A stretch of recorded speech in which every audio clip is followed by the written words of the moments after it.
कहानी है एक ऐसे हीरो की जिसने कि दूसरे वर्ल्ड में जाकर के पूरी दुनिया को बचाया। लेकिन जब वो 8 साल की वॉर के बाद में अर्थ पे वापस आया, कभी उसकी परवाह तक नहीं थी। उसी वक्त उसकी मॉम की भी डेथ हो गई एक हिट एंड रन एक्सीडेंट में जब वो उसे ढूंढ रही थी। उसके डैड ने भी सुसाइड कर लिया क्योंकि वो अपने परिवार को प्रोटेक्ट नहीं कर पाए। सिबलिंग्स ने भी उसे मारा पीटा, उसे घर से बाहर निकाल दिया क्योंकि उनकी नजर में उसकी वजह से ही अब उसके पेरेंट्स नहीं रहे। इसी वजह से उनकी फैमिली भी पूरी तरीके से बैंकरप्ट हो गई। इस सब की वजह से वो अंदर से पूरी तरीके से टूट गया होता है और अब वो सोचता है कि वो पूरी दुनिया को वही फील कराएगा जो कि उसने किया। उसे लगता है कि मैंने ही पूरी दुनिया को बचाया और अब यहाँ पर सिर्फ मैं ही अकेला दुखी हूँ। स्पॉइलर नहीं दूंगा, बस इतना ही कहूंगा कि कहानी बहुत ही ओपी है। बहुत सारे प्लॉट ट्विस्ट आने बाकी हैं जो कि आप सीधा कहानी में देखना। तो इस कहानी में सीधे हमारा हीरो हमें बताता है कुछ सालों पहले मैं एक काफी ज्यादा नॉर्मल और इंटरेस्टिंग लाइफ जी रहा था। हीरो जैसे ही रोड क्रॉस कर रहा होता है तो अचानक सभी हीरोज का सबसे बड़ा दुश्मन आ जाता है द लेजेंडरी ट्रक्कुन। इसके हाथों से आज तक किसी भी मांगा में कोई भी हीरो नहीं बच पाया है। जैसे ही ट्रक्कुन वहां से बैंग करते हुए हीरो से टकराते हैं तो हीरो वहीं पे मर जाता है। यूं कहो उसकी आंखें एक और दूसरी दुनिया में जाकर के खुलती है। हीरो बताता है कि फिर उसके बाद में मैं इस वर्ल्ड में आ गया। एक फेरी वर्ल्ड की तरह था, आसमान में ड्रैगन के साथ साथ आइसलैंड भी आसमान में उड़ रहे थे। तो बताता है कि जब मैं शुरुआत में यहाँ पे आया तो तब मैं बहुत ही ज्यादा रो रहा था और वापस जाने के बारे में ही सोच रहा था। तो फिर किसी से मिलने के बाद में मुझे वापस जाने की एक होप मिली और फिर मैंने इस दुनिया को एक्सेप्ट कर लिया। इसके बाद हमारी मॉन्स्टर्स के साथ में एक बड़ी जंग हुई जहाँ पे कई सारे लोग फाइट में मारे भी गए। न्याय और समानता के मूल्यों को कायम रखने की पूरी कोशिश की जिसकी कि मेरे साथी हमेशा बात किया करते थे। तो फिर मैंने उनसे साहस और भाईचारा धीरे धीरे सीखा। इसके के बारे में मैं कभी भी नहीं जानता था जब मैं एक नॉर्मल पर्सन हुआ करता था। मॉम डैड, मैं जानता हूँ कि जब मैं आपको ये बताऊंगा तो आप इस बारे में कभी भी नहीं समझोगे, मगर अब मैं बेहद ही ज्यादा ताकतवर बन चुका हूँ। यहाँ पे कुछ ऐसे लोग हैं जो कि मेरे ऊपर पूरा भरोसा करते हैं और मेरे ऊपर रिलायंट करते हैं। हमें हीरो को दिखाया जाता है जो कि मॉन्स्टर को अपनी सिर्फ एक ही शॉर्ट अटैक के साथ में मार डालता है। लेकिन अगले सीन में हमें दिखाया जाता है वो हीरो काफी ज्यादा दुखी होता है और रो रहा होता है। इसके साथ ही उसी लड़ाई में काफी ज्यादा घायल हो गई होती है और मरने वाली होती है। अपने आखिरी पल में वो हीरो से कहती है कि हीरो, मैं जानती हूँ कि इस वॉर को तुम ही जीतोगे। इसके साथ ही हीरो उसके खत्म हो जाने के बाद में उसका फ्यूनरल रखता है। वो बताता है कि हमने काफी कुछ खोया लेकिन साथ ही हमने काफी कुछ पाया भी। मैं जितना ज्यादा गिरा हूँ मैंने उससे कहीं अधिक ज्यादा ऐसे पार किया है और फाइनली इस साल की इस जर्नी का ये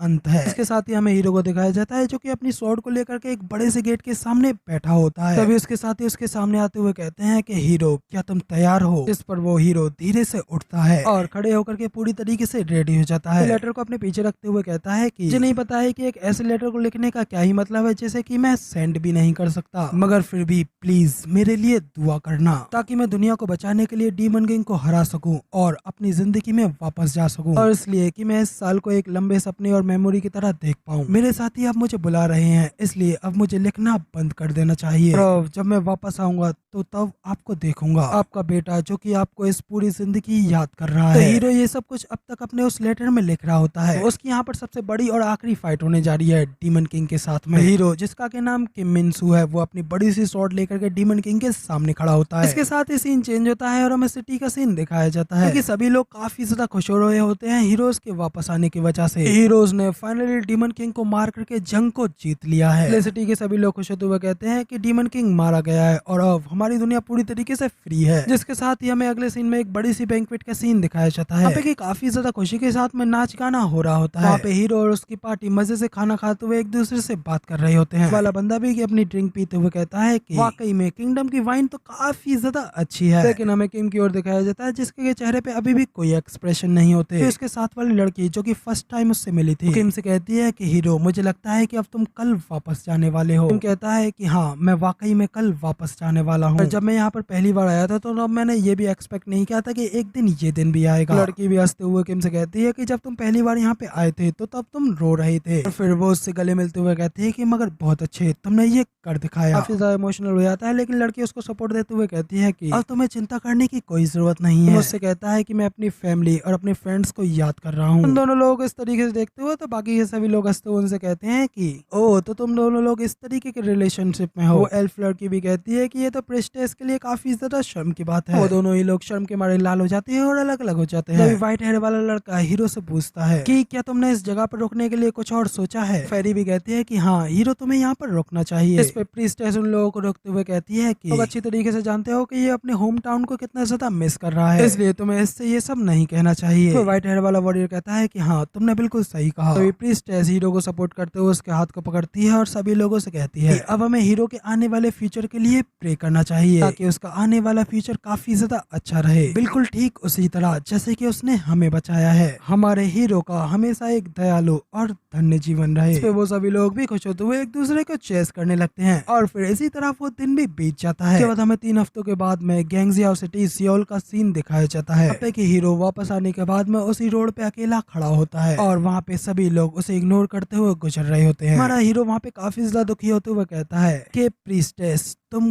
गलत थी, मैंने शायद इस दुनिया को बचा लिया लेकिन मैं अब खुद को नहीं बचा पाया। यहाँ आने के बाद में जब मैं वापस अपने घर गया, मेरे उस घर पे मेरे मोम डैड नहीं बल्कि उस घर का न्यू ओनर था और मेरे इन 8 महीनों के वक्त में सब कुछ खत्म हो गया। मुझे पता चला कि मेरी मॉम मारी गई एक हिट एंड रन एक्सीडेंट में जब वो मेरी मिसिंग होने की वजह से मुझे ढूंढ रही थी। मदर की डेथ के बाद में मेरे फादर भी अपने आप को ब्लेम करते रहे, वो अपनी फैमिली को प्रोटेक्ट नहीं कर पाए इसलिए उन्होंने एक बिल्डिंग से कूद के सुसाइड कर लिया। फिर मैं उनकी मौत के बाद में एक न्यूज़पेपर इशू हुआ जिसमें कि मेरी मिसिंग की रिपोर्ट थी जो कि सिर्फ एक न्यूज स्टोरी ही बन करके रह गई। पुलिस ने मुझे सिर्फ एक खोए हुए मिसिंग बच्चे के रिपोर्ट में ही मान लिया। अपने टाइम मिसिंग होने की वजह से मुझे मेरे स्कूल से भी निकाल दिया गया। मैं एक ऐसा बंदा बन गया जो कि अपने दोस्तों के साथ भी बैठने के लायक नहीं रहा। ये सब कहते हुए फिर किम याद करता है कि कैसे उसके दोस्त ने उससे कहा था कि मुझे माफ करना, मेरी मॉम ने मुझसे कहा है कि मैं तुमसे ना मिलूं और उसके अलावा अब मैं हाई स्कूल का सीनियर नहीं रहा। उसे मनाते हुए कहता है कि मुझे समझने की कोशिश करो, यहाँ पे कोई भी मेरी मदद नहीं कर रहा है। हमें दिखाया था जब वो अपनी मदद के लिए अपनी अंकल आंटी के पास गया था, तब उसके अंकल ने उसे काफी ज्यादा मारा पीटा और उससे कहा कि क्या तुम एक ह्यूमन भी हो, तुम्हारी वजह से तुम्हारे माता पिता मारे गए, आखिर तुम इस दुनिया से ऐसे कहाँ चले गए थे, तक कि अपने माता पिता के मरने पर तुमने एक कॉल भी नहीं किया। उसकी आंटी उसके अंकल को रोकती है और उसकी सिबलिंग उससे कहती है तुम अब यहाँ से चले जाओ, तुम इस तरीके से फिर दोबारा ट्रीट नहीं होना चाहते तो यहाँ से चले जाओ और वापस कभी मत आना, क्योंकि तुम्हें तुम्हारी फैमिली के पूरी तरीके से बैंकरप्ट होने के रीजन भी हो। उसके बाद किम के पास में ना तो कोई घर रहा और ना ही सोने की जगह, फिर वो एक खाली बेंच के ऊपर लेटा होता है और कहता है एक एवरेज फैमिली थे इसलिए हमारे पास बचा हुआ कोई पैसा नहीं था। और जब किम यहाँ से खाना खाते हुए बच्चों को गुजरते हुए देखता है, उसे भी वहाँ पे भूख लगती है और वो अपने जेब में पैसों को चेक करने लगता है। पास में काफी थोड़े पैसे बचे होते हैं और वो कहता है कि मेरे पास बस इतने ही पैसे हैं और अब मेरे पास में मेरी फैमिली भी नहीं है और ना ही कोई डिग्री और ना ही अब मेरी कोई सोशल लाइफ रह गई है। आखिर मैं यहाँ पर हूँ ही क्यों जब मेरा यहाँ पर कोई वजूद ही नहीं है, या फिर क्या ये कोई एक मेरा सपना है या फिर सिर्फ एक डरावना नाइटमेयर। मैंने इस दुनिया और इस दुनिया के कई सारे लोगों को बचाया, जिस पल उन्हें मेरी जरूरत थी मैंने उनकी मदद की, यहाँ वापस आने के लिए मैंने अपनी जान को भी खतरे में डाल दिया, मगर अब आखिर मैं एक इस तरीके के डिजास्टर में क्यों फंस गया। तो अब किम ये सब सोचते हुए वहीं पे इसी तरीके से खड़ा होता है। वहाँ पे एक हट्टा कट्टा बंदा आता है और किम से टकरा जाता है, उसे घूरते हुए उसे गालियां देते हुए उससे कहता है कि चूजे आखिर तेरी यहाँ पे स्ट्रीट के बीच में खड़े होने की हिम्मत कैसे हुई। कहते हुए वो किम को इसी तरीके से तंग करने लगता है। उस बंदे की गर्लफ्रेंड भी हंसते हुए कहती है कि जरा देखो कि ये बंदा कितना ज्यादा बेवकूफ दिख रहा है, देखने से ये लूजर ऑलरेडी मरा हुआ दिख रहा है। जिस पे वो बंदा कहता है कि हाँ तुमने बिल्कुल सही कहा। वो किम से कहता है कि तुम लकी हो, मैं तुम्हें जाने दे रहा हूँ, तुम मेरी गर्लफ्रेंड को काफी ज्यादा फनी लगे इसलिए तुम बच गए आज। किम मुड़ते हुए सीरियस तरीके से उसे घूर करके देखता है और उससे कहता है कि अपनी बकवास बंद करो। तो वो बंदा काफी ज्यादा रूड हो जाता है और कहता है कि क्या कहा तुमने। तुम उससे कहता है कि तुम इसलिए दुखी नहीं हो क्योंकि तुमने इस दुनिया को नहीं बचाया। जब इधर किम की उन आंखों को देख करके तो बंदा और भी ज्यादा गुस्से में आ जाता है। कहता है कि पहले तो अपनी आंखों को नीचे कर। लेकिन इधर किम अपने ही होश में कहता है कि मुझे याद है कि मैं क्या करना चाहता हूँ और अब सभी लोग वो फील करेंगे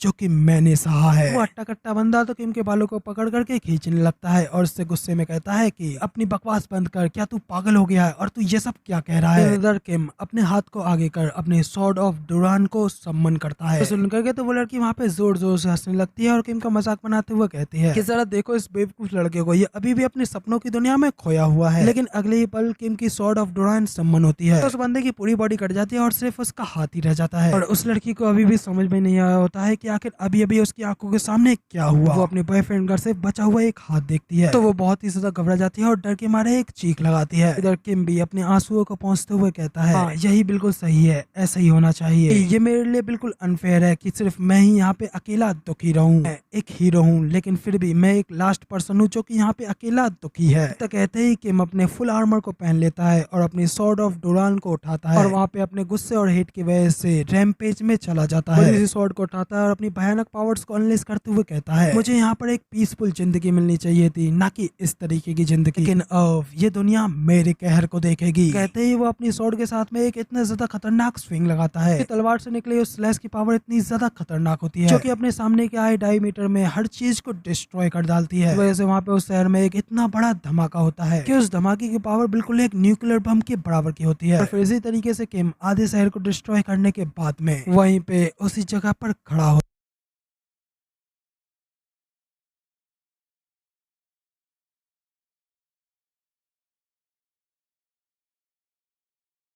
इसके बाद हमें अगला सीन वॉरियर के रैम्पेज के 3 हफ्ते बाद का दिखाया जाता है। जोंगजी प्रोविडेंस के बाहर का सीन। यहाँ पे के एक हाईवे पर हर तरफ गाड़ियों का जाम लगा हुआ होता है। तभी राइटर कहता है कि हर एक आदमी ने अपने जीवन में एक ना एक बार तो इस दुनिया के सर्वनाश की संभावना के बारे में सोचा ही होगा, या तो न्यूक्लियर वॉर, नेचुरल डिजास्टर और ज़ॉम्बीज के बारे में। तो अब इसी के साथ में हमें उन्हीं लोगों के बीच में एक गाड़ी के अंदर एक लड़के को दिखाया जाता है जिसका के नाम जियोंगसू पार्क होता है। वो लड़का भी अपनी फैमिली के साथ में उसी जाम के बीच गाड़ी में बैठा हुआ होता है और उस ट्रैफिक को देख गाड़ी में सभी लोग थोड़े डरे सहमे से बैठे होते हैं, जबकि उसकी साइड पर उसकी छोटी बहन डर के मारे रो रही होती है और अपने बड़े भाई से कह रही होती है कि जियोंगसू आखिर हम लोग कहाँ पे जा रहे हैं और आखिर डैडी हम लोगों के साथ में क्यों नहीं आ रहे। तभी हमें दिखाया जाता है कि उसके डैड ने उसको मैसेज किया होता है कि उन लोगों को कुछ भी हो जाए साउथ की तरफ बुसान में मिलना है। तो इसलिए जियोंगसू अपनी बहन को शांत कराते हुए उसे कहता है कि चिंता मत करो, डैड और हम लोग एक जगह पे जाकर के मिलने वाले हैं, अब तुम भी शांत हो जाओ, मम्मी ड्राइविंग कर रही है इसलिए उन्हें डिस्टर्बेंस होगा। लेकिन तभी उस वक्त एक पुलिसमैन वहाँ से अपनी बाइक पे बड़ी तेजी से गुजरता है। वो पुलिसमैन सभी बाकी की गाड़ियों के बीच में से बड़ी तेजी से निकलते हुए उनके आगे जा रहा होता है और फिर उन सभी लोगों के आगे जाने के बाद में वो पुलिसमैन अपनी बाइक को वहीं पे रोकता है और आगे कहता है कि मुझे डाउट है कि किसने भी ये नहीं सोचा होगा कि उनके साथ में ये होने वाला है। उसी वक्त हमें देखा जाता है कि वो पुलिसमैन अपनी बाइक से उतर रहे उन सभी लोगों को अपनी बाइक की आवाज लगाते हुए रोकता है। उन सभी लोगों से कहता है कि सिटीजन्स मेरी बात ध्यान से सुनो, वो वॉरियर हम लोगों के बहुत ज्यादा करीब आ चुका है, इसलिए अब हम लोगों के पास में टाइम वेस्ट करने के लिए बिल्कुल भी समय नहीं है। जल्दी से आप सभी लोग अपनी अपनी गाड़ियों से बाहर निकलिए और एक व्यवस्थित तरीके से आगे बढ़िए। प्लीज सभी लोग पुलिस और मिलिट्री के आदेशों का पालन करते हुए उनके साथ चलिए। साथ ही वो सभी लोग उनकी बात मानते हुए अपनी अपनी गाड़ियों से बाहर निकलने लगते हैं। तभी जियोंगसू की मदर भी जियोंगसू से कहती है, जियोंगसू अपनी कड़ी नजर अपनी बहन डेविन पे रखना, क्योंकि अगर हम लोग इतनी बड़ी भीड़ में अलग हो जाते हैं तो शायद हम लोग फिर से दोबारा नहीं मिल पाएंगे। जियोंगसू भी अपनी मदर की बात को मानते हुए कहता है कि ठीक है मॉम, मैं समझ गया। और उसकी सिस्टर भी ये सुनकर के डर के मारे अपने भाई का हाथ पकड़ लेती है। तभी पुलिसमैन उन लोगों से फिर से कहता है कि मैं आप लोगों से फिर से कहता हूँ, वॉरियर हम लोगों के बहुत ज्यादा करीब आ चुका है। तो वो पुलिसमैन इतना कही पाता है कि तभी अचानक एक पुलिस बस आकर के सीधा उस पुलिसमैन के ऊपर ही जा गिरती है और वो पुलिसमैन उस बस के नीचे ही बुरी तरीके से कुचला जाता है, जिसकी कि इस तरीके की हालत को देख कर सभी सिटीजन्स काफी ज्यादा घबरा जाते हैं और बुरी तरीके से पैनिक में आ जाते हैं। हर तरफ हड़कंप मच जाता है, सभी लोग अपनी जान बचाने के लिए इधर उधर तेजी से भागने लगते हैं और तभी हमें बताया जाता है कि अब ये दुनिया एक वॉरियर के हाथों डिस्ट्रॉय की जा रही है। इसके साथ ही फिर वो सभी सिटीजन्स बुरी तरीके से पैनिक में आ जाते हैं और सभी लोग धक्का मुक्की करते हुए वहाँ से तेजी से एक दूसरे के ऊपर कदम रखते हुए भाग रहे होते हैं। हर तरफ बुरी तरीके से हड़कंप मच जाता है और जियोंगसू की फैमिली भी इसी हड़कंप में जान बचाने के लिए जल्दी से अपनी गाड़ी से बाहर निकलती है और वो लोग भी वहाँ से तेजी से भागने लगते हैं। भागते हुए जियोंगसू की सिस्टर अपने भाई से कहती है कि जियोंगसू क्या हम थोड़ा धीरे भाग सकते हैं। और जियोंगसू जल्दी से अपनी बहन को अपनी गोद में लेता है और उससे कहता है कि डेविन मुझे टाइटली पकड़ लेना, अगर तुम छूट गई तो तुम्हें काफी ज्यादा चोट लग जाएगी। के साथ में फिर वो भी अपनी फैमिली के साथ में अपनी जान बचा करके वहाँ से तेजी से भागने लगता है। मगर तभी हम लोगों को दिखाया जाता है कि उन सभी लोगों के पीछे आकर के खड़ा हो चुका होता है वॉरियर। इतने समय फुल गुस्से के साथ में अपने कंप्लीट वॉरियर कवच के साथ में उन लोगों के पीछे खड़ा होता है और वो पहले ही उससे ऊपर वाले रोड पे अपने पीछे पूरी तरीके से डिस्ट्रक्शन मचा चुका होता है कि अब उसकी नजरें अपने पुल के नीचे वाले रोड पे होती है, जहाँ पे कि जियोंगसू और बाकी के सभी लोग अपनी जान बचा करके वहीं से भाग रहे होते हैं, जबकि वॉरियर उस पुल के ऊपर खड़े होकर के उन सभी लोगों को वहाँ से भागता हुआ देख रहा होता है और कहता है कि मैं मानता हूँ कि तुम लोग इतने ज्यादा डेस्परेट इसलिए हो क्योंकि तुम्हें लगता है कि तुम्हारे पास में बचने का एक चांस है, लेकिन डिस्गस्टिंग, ये सब कुछ बिल्कुल डिस्गस्टिंग है। मुझे ये देख करके घृणा होती है कि ये लोग ये मानते हैं कि वो अकेले ही यहाँ पे किसी तरीके से बच जाएं और जिंदा रह पाएं, जबकि उनके आसपास के सभी लोग चाहे मर ही क्यों ना रहे हों। लेकिन तुम सब के सब लोग सिर्फ और सिर्फ मौत डिजर्व करते हो। इसी के साथ में वॉरियर उन लोगों के ऊपर हमला करने के लिए अपनी स्वॉर्ड लेकर के पुल के ऊपर से कूद पड़ता है, जबकि अपनी छोटी बहन को बचाने के लिए जियोंगसू उसे लेकर के वहाँ से तेजी से भाग रहा होता है और उसी वक्त उसकी साइड पे से एक दूसरा बंदा आता है और उसे धक्का मार करके उसे साइड में करते हुए वहाँ से तेजी से भागने लगता है, जिस वजह से धक्का लगने के कारण जियोंगसू की सिस्टर के हाथों से उसका बनी नीचे गिर जाता है। उसे गिरता हुआ देख करके जियोंगसू की बहन रोने लगती है और कहती है कि नहीं ब्रदर, और तभी एक बंदा वहां से भागते हुए उस बनी में एक किक मार करके उस बनी को एक गाड़ी के नीचे गिर देता है। जियोंगसू की सिस्टर अपनी बनी की ऐसी हालत देख करके काफी ज्यादा हैरान हो जाती है, जल्दी से रोते हुए अपने भाई को रोकने लगती है, उसके बालों को खींचते हुए उससे कहती है कि जियोंगसू मेरा बनी जल्दी से मेरे बनी को लेकर के आओ, वो वहाँ उस कार के नीचे गिर गया है। तो जियोंगसू अपनी बहन से कहता है कि डाविन हमारे पास में इस चीज को लाने का समय नहीं है। डाविन कहती है कि नहीं, ये फादर ने मुझे गिफ्ट दिया था, मुझे ये वो चाहिए। जिस पर अब जियोंगसू के पास में कोई चारा नहीं बचता और वो सोचता है कि कैसे उसके फादर ने उसके 6th बर्थडे पर इस बनी को उसको गिफ्ट किया था, और उसे देख करके उसकी बहन डाविन काफी ज्यादा खुश हो गई थी। तो ये सब सोचते हुए जियोंगसू अपनी सिस्टर को एक कार के ऊपर बैठालता है और उससे कहता है कि यहीं रुको और मुझे बताओ कि आखिर वो बनी किस कार के नीचे है। डाविन भी एक तरफ पॉइंट करते हुए उसे बताती है कि वो वहाँ पे है, जिसके बाद जियोंगसू भी मुड़ करके उस कार की ओर देखता है, क्योंकि बस उससे थोड़ी सी दूर होती है, इसलिए वो अपनी सिस्टर से कहता है, इसलिए वो अपनी बहन से कहता है कि ठीक है मैं उसे लेने जा रहा हूँ, जबकि तुम ध्यान से ग्रैंडमा और मॉम को देखते रहना कि वो कहाँ जा रही हैं। तो हम लोगों को उसके बाद में उनका पीछा करते हुए उनके साथ ही जाना है। कहने के बाद में फिर वो भीड़ में उन सभी लोगों को अपोजिट उस कार के नीचे उस बनी को लेने के लिए जाने लगता है, और फिर वो उस कार के पास पहुंचते ही नीचे झुक करके उस बनी को लेने के लिए आगे बढ़ने लगता है, जो कि गाड़ी के नीचे काफी ज्यादा अंदर की ओर होता है, इसलिए जियोंगसू थोड़ी मेहनत करते हुए उस बनी को अपना हाथ बढ़ा करके लेने लगता है। उसी वक्त हम लोगों को दिखाया जाता है कि अब वॉरियर उन सभी लोगों के पीछे आकर के खड़ा हो चुका होता है, जबकि जियोंगसू अभी भी उस बनी तक हाथ पहुंचाने के लिए स्ट्रगल कर रहा होता है। उसी वक्त वॉरियर भी अपनी बड़ी सी स्वॉर्ड को लेकर के हमला करने के लिए तैयार खड़ा होता है, कहता है कि चलो अब देखते हैं कि आखिर तुम लोग इससे कैसे बचोगे। इसी के साथ जियोंगसू ने भी उस बनी को अपने हाथ में पकड़ लिया होता है, जिसे हाथ में पकड़ने के बाद में वो खुश हो जाता है और कहता है कि मैंने इसे पकड़ लिया। मगर उसी वक्त वॉरियर ने भी अपनी स्वॉर्ड स्लैश के साथ में उन लोगों के ऊपर एक जबरदस्त हमला कर दिया होता है, इतना ज्यादा खतरनाक होता है कि वो स्लैश के सामने जो कोई भी आता है वो वहीं पे खत्म हो जाता है। उसके उस एक स्लैश के साथ में ही सभी बिल्डिंगें टूट चुकी होती हैं, हर तरफ डिस्ट्रक्शन फैल जाता है, सभी लोग वहाँ पे बुरी तरीके से मारे जाते हैं, और वो वॉरियर खड़ा उस तबाही को वहाँ पे आराम से देख रहा होता है। उसी वक्त हमें जियोंगसू को भी दिखाया जाता है, जो कि उस कार के नीचे होने की वजह से वॉरियर के उस हमले से बच चुका होता है। अभी अभी एक पल के अंदर जो डिस्ट्रक्शन हुई, उस डिस्ट्रक्शन के बारे में जियोंगसू को कुछ नहीं पता होता। जब वो वहां से निकलने के बाद में अपनी आंखें खोल करके उस डिस्ट्रक्शन को देखने लगता है, तो उसकी आंखों के सामने चारों ओर बुरी तरीके से तबाही फैल गई होती है, उसके सामने कोई भी जिंदा नहीं बचा होता है, इसलिए वो हैरान होते हुए कहता है कि आखिर अभी अभी यहाँ क्या हुआ। साथ ही वो अपनी बहन और फैमिली के बारे में सोचता है और जल्दी से उन्हें ढूंढने के लिए इधर उधर भटकने लगता है। वो इधर उधर ढूंढते उन लोगों को आवाज लगाते हुए कहता है कि मॉम, डाविन, ग्रैंडमा, आखिर आप लोग कहाँ हैं। मगर तभी अचानक इधर उधर आसपास उन लोगों को ढूंढते हुए वो काफी ज्यादा शॉक हो जाता है, और शॉक के मारे हैरान होते हुए नीचे जमीन पर देखने लगता है, जहाँ पे कि उसका पैर एक नन्हे से हाथ के ऊपर पड़ता है। तो उसे देख करके वो जल्दी से घबराते हुए नीचे बैठता है और उसके ऊपर से सभी पत्थरों को हटाने लगता है और अपनी बहन को ढूंढने लगता है। कहता है कि डेविन, डेविन आवाज दो, क्या तुम ठीक हो। मगर वहाँ पे उसे उसकी बहन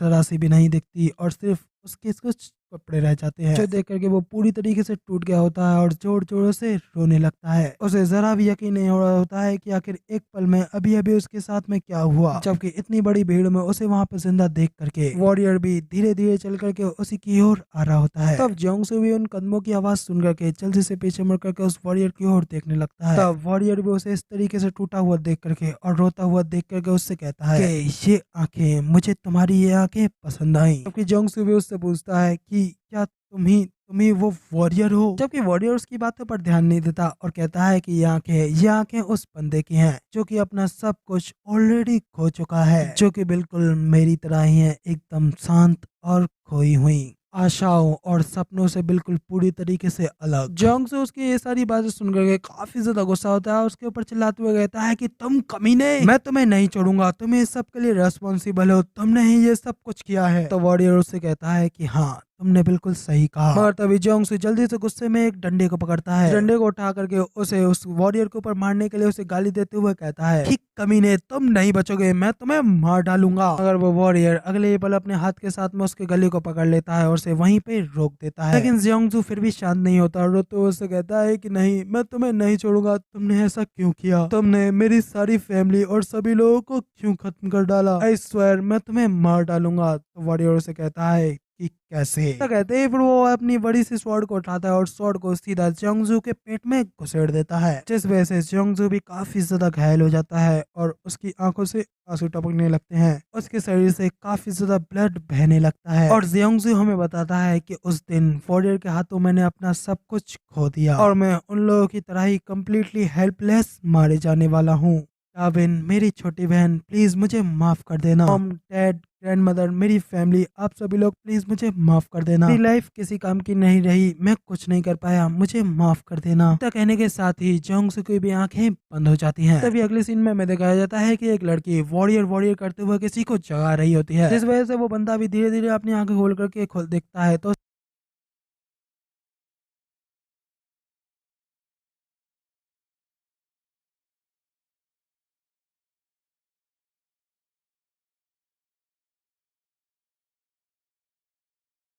तो अब हमें वॉरियर रैम्पेज के 1 साल बाद का सीन दिखाया जाता है। यहाँ पे सिटीज को डिस्ट्रॉय करने के बाद में गवर्नमेंट को पूरी तरीके से खत्म कर दिया जाता है और अब मिन्सू किम प्रैक्टिकली तौर पर अनटचेबल इंसान बन चुका होता है, जिसके के सामने खड़े होने की कोई अपनी हिम्मत भी नहीं कर सकता। और उस सब के बाद में जल्द ही बाकी के वॉरियर्स भी अवेकंड होने लगे, जो सब मिलकर के मिन्सू किम के फॉलोवर्स बने, जिन्होंने मिन्सू के साथ मिलकर के पूरे साउथ कोरिया का ऊपर अपना कब्जा कर लिया। वो सभी लोग अलग अलग कारणों अलग अलग वजहों से उसके पीछे चले गए। मिन्सू किम और बाकी के वॉरियर्स के साथ में उन्होंने देश के ऊपर कॉन्कर कर लिया और देश को अपने हिस्सों में डिवाइडेड कर दिया, जिसके के रिजल्ट के तौर पर पूरी की पूरी दुनिया ये उसमें आ गई। हर तरफ बस तबाही और डिस्ट्रक्शन का ही मंजर था। तभी हमें जीजू प्रोविनेंस गोलम वॉरियर की टेरिटरी को दिखाया जाता है। साथ ही फिर हमें गोलम से बड़ी एक बड़ी सी आंख को दिखाया जाता है, जिससे कि गोलम वॉरियर सबके ऊपर नजर रखे होता है। पे साइड पे उस गोलम की आंखों के नीचे एक वेयर हाउस होता है और वहीं उस वेयर हाउस के अंदर कई सारे बच्चे जैसे तैसे सर्वाइव करते हुए लेटे हुए होते हैं। वहीं उन सभी बच्चों के बीच में हमें एक पिंक हेयर वाली बच्ची दिखाई जाती है, इस सबसे काफी ज्यादा तंग आ गई होती है, पूरी तरीके से टूट गई होती है। बस यही सोच रही होती है कि मैं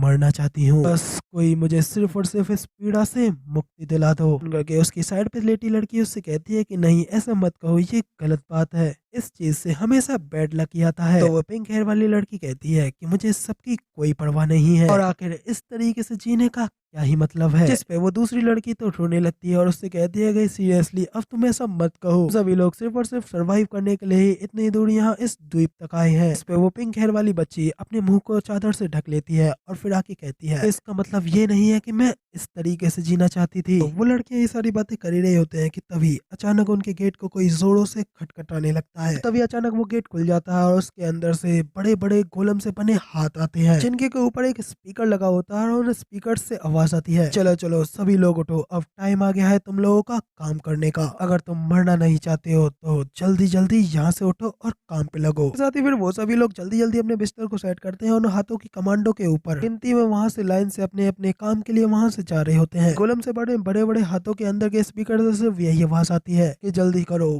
काम पे जाओ, अगर तुम मरना नहीं चाहते हो तो जल्दी करो। के साथ फिर हमें अगले सीन में एक बड़ी सी बिल्डिंग का सीन दिखाया जाता है, जिसके के नीचे आकर के वो सभी लोग इकट्ठे हो चुके होते हैं, जहाँ पे आसमान में गोलम से बनी वो आंख उन सभी लोगों के ऊपर नजर रखी होती है, जबकि बड़े बड़े वो हाथ उनकी गार्ड में होते हैं और उन सभी लोगों के अंदर सिर्फ और सिर्फ डर और गम का ही माहौल होता है। तो इसी वक्त वॉरियर के लिबास पहने एक बंदा उन सभी लोगों की ओर ही चलते हुए आ रहा होता है। इसको देखते ही वो सभी हाथ भी उसके सामने झुक जाते हैं, झुक करके उसके सामने एक एक करके आगे बढ़ने की सीढ़ियां बनने लगते हैं। इसकी मदद से वो बंदा उन सभी लोगों के सामने एक बड़ी सी वॉल के ऊपर आकर के खड़ा हो जाता है और वही होता है उन सभी गोलम्स का मालिक, उन सभी लोगों के ऊपर राज करने वाला बंदा, कि कोई और नहीं उन सभी वॉरियर्स में से एक द गोलम वॉरियर जोंगसू जियोन। पावर्स मिट्टी से गोलम बनाने की होती है और वो सभी गोलम्स उसके ऑर्डर्स को मानते हैं। इसी के साथ में वो अपनी पावर्स को शो कराते हुए अपनी एक चुटकी बजाता है, जिसके रिजल्ट के तौर पर मिट्टी तेजी से उसके कंट्रोल में आते हुए आसमान में एक जगह पर गैदर होने लगती है। आसमान में गैदर हो रही वो मिट्टी अगले ही पल दो बड़े बड़े स्पीकर्स में चेंज हो जाती है, जिसके के अंदर से एक माइक बाहर निकलते हुए सीधा गोलम वॉरियर के सामने आता है और गोलम वॉरियर उस माइक की वजह से उन सभी लोगों से कहता है कि ठीक है फिर दोस्तों, ये एक नए दिन की शुरुआत है और दिनों के स्केड्यूल के अकॉर्डिंग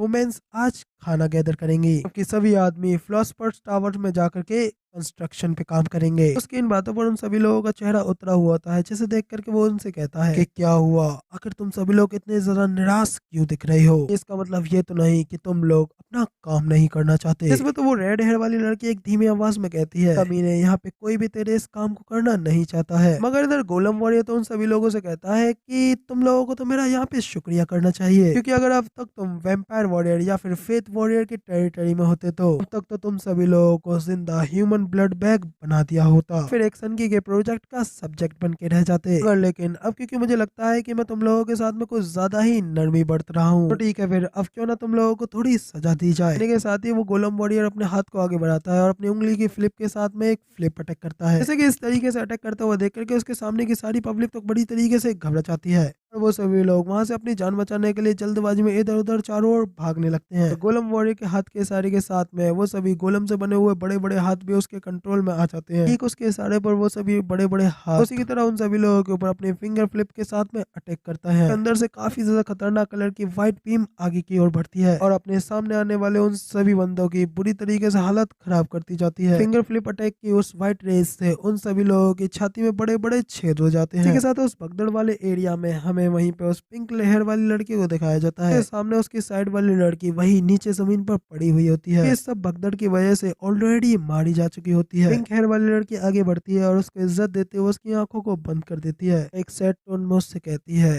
कि बैड लक को तो बस एक बहाना चाहिए था और मेरी दोस्त, मुझे लगता है कि आज मैं ही वो अकेली हूँ जो कि आज यहाँ पर फिर से सरवाइव करने वाली है। जिसके बाद गोलम वॉरियर फिर से उन सभी लोगों से कहता है कि अच्छा होगा तुम लोग अपना काम करना शुरू कर दो, वरना मैं तुम लोगों को फिर से नया सबक सिखाऊंगा। उसके बाद अगला सीन हमें दिखाया जाता है कि वो सभी लोग अपने अपने काम पर आगे होते हैं। वहीं पे उन सभी लोगों का काम वहाँ पे फार्मिंग का और पेड़ों से फलों को तोड़ने का होता है और उन्हीं के बीच वो लड़की सोमिंग भी वही काम कर रही होती है, मगर बिना रेस्ट के इतना ज्यादा काम करने की वजह से वो काफी ज्यादा थक भी गई होती है। तभी उसके पास में एक बूढ़ी आंटी आ जाती है और अपने तोड़े हुए फलों को उसकी टोकरी में वो भर देती है, जिसपे सोमिंग तो थोड़ा हैरान हो जाती है कि आखिर ये दादी मेरी मदद क्यों कर रही है। दादी भी उससे कहती है कि तुम्हारा नाम सोमिन है ना, तुम जरूरी मुश्किलों से गुजर रही हो है ना, आज सुबह मॉर्निंग में जो कुछ भी हुआ तुम उस वजह से डरी हुई हो ना, तो क्यों ना तुम पहले जाकर के समुद्र की ओर थोड़ा टहल करके आओ, क्योंकि आज के तुम्हारे फ्रूट्स तोड़ने का कोटा तो मैंने पूरा कर ही दिया है। सोमिन में उससे पूछती है कि मगर दादी आखिर आपके बारे में फिर क्या? दादी उसे बताते हैं कि मैंने अपनी पूरी जिंदगी ऐसे ही संतरे तोड़े हैं, तो मुझे और ज्यादा संतरे तोड़ने में दिक्कत नहीं होगी, इसलिए तुम्हें मेरी चिंता करने की कोई जरूरत नहीं है। तो सोमिन भी दादी को शुक्रिया करती है और बास्केट से अपने लिए एक संतरे को उठा लेती है। दादी उससे कहती है कि मगर इस चीज की नजरों से बच करके जाना, कहते हुए वो ऊपर उन लोगों के ऊपर नजर रखने वाली आंखों की ओर इशारा करती है। इसके बाद फिर अगले सीन में सोमिन उस ऊपर घूम रही आंखों की नजरों से बचते हुए जा रही होती है और उसके ठीक सामने वो नीला समुंदर होता है। अंदर को देखते हुए और अपने हाथ के उस संतरे को खाते हुए सोमिन कहती है कि जब कभी भी मुझे फ्रस्ट्रेटेड और पावरलेस महसूस होता है तो मैं इस समुंदर को देखने के लिए आ जाती हूँ, जिससे मुझे थोड़ा अच्छा लगता है। तो शायद यही वो कारण भी है जिस वजह से मैं इस जेजू आइलैंड पर भाग करके आई थी। सब कहते हुए सोमिन गम में संतरे खा रही होती है, समुंदर को देख रही होती है और फिर फूट फूट करके वहां पे बैठकर ये रोने लगती है। उसके इमोशंस उसके काबू में नहीं रहते, वो फूट फूट करके रोते हुए कहती है कि मुझे माफ कर देना, मुझे माफ कर देना, तब मैं तुम्हारे पीछे खड़ी थी, मुझे माफ करना, मेरा बैड लक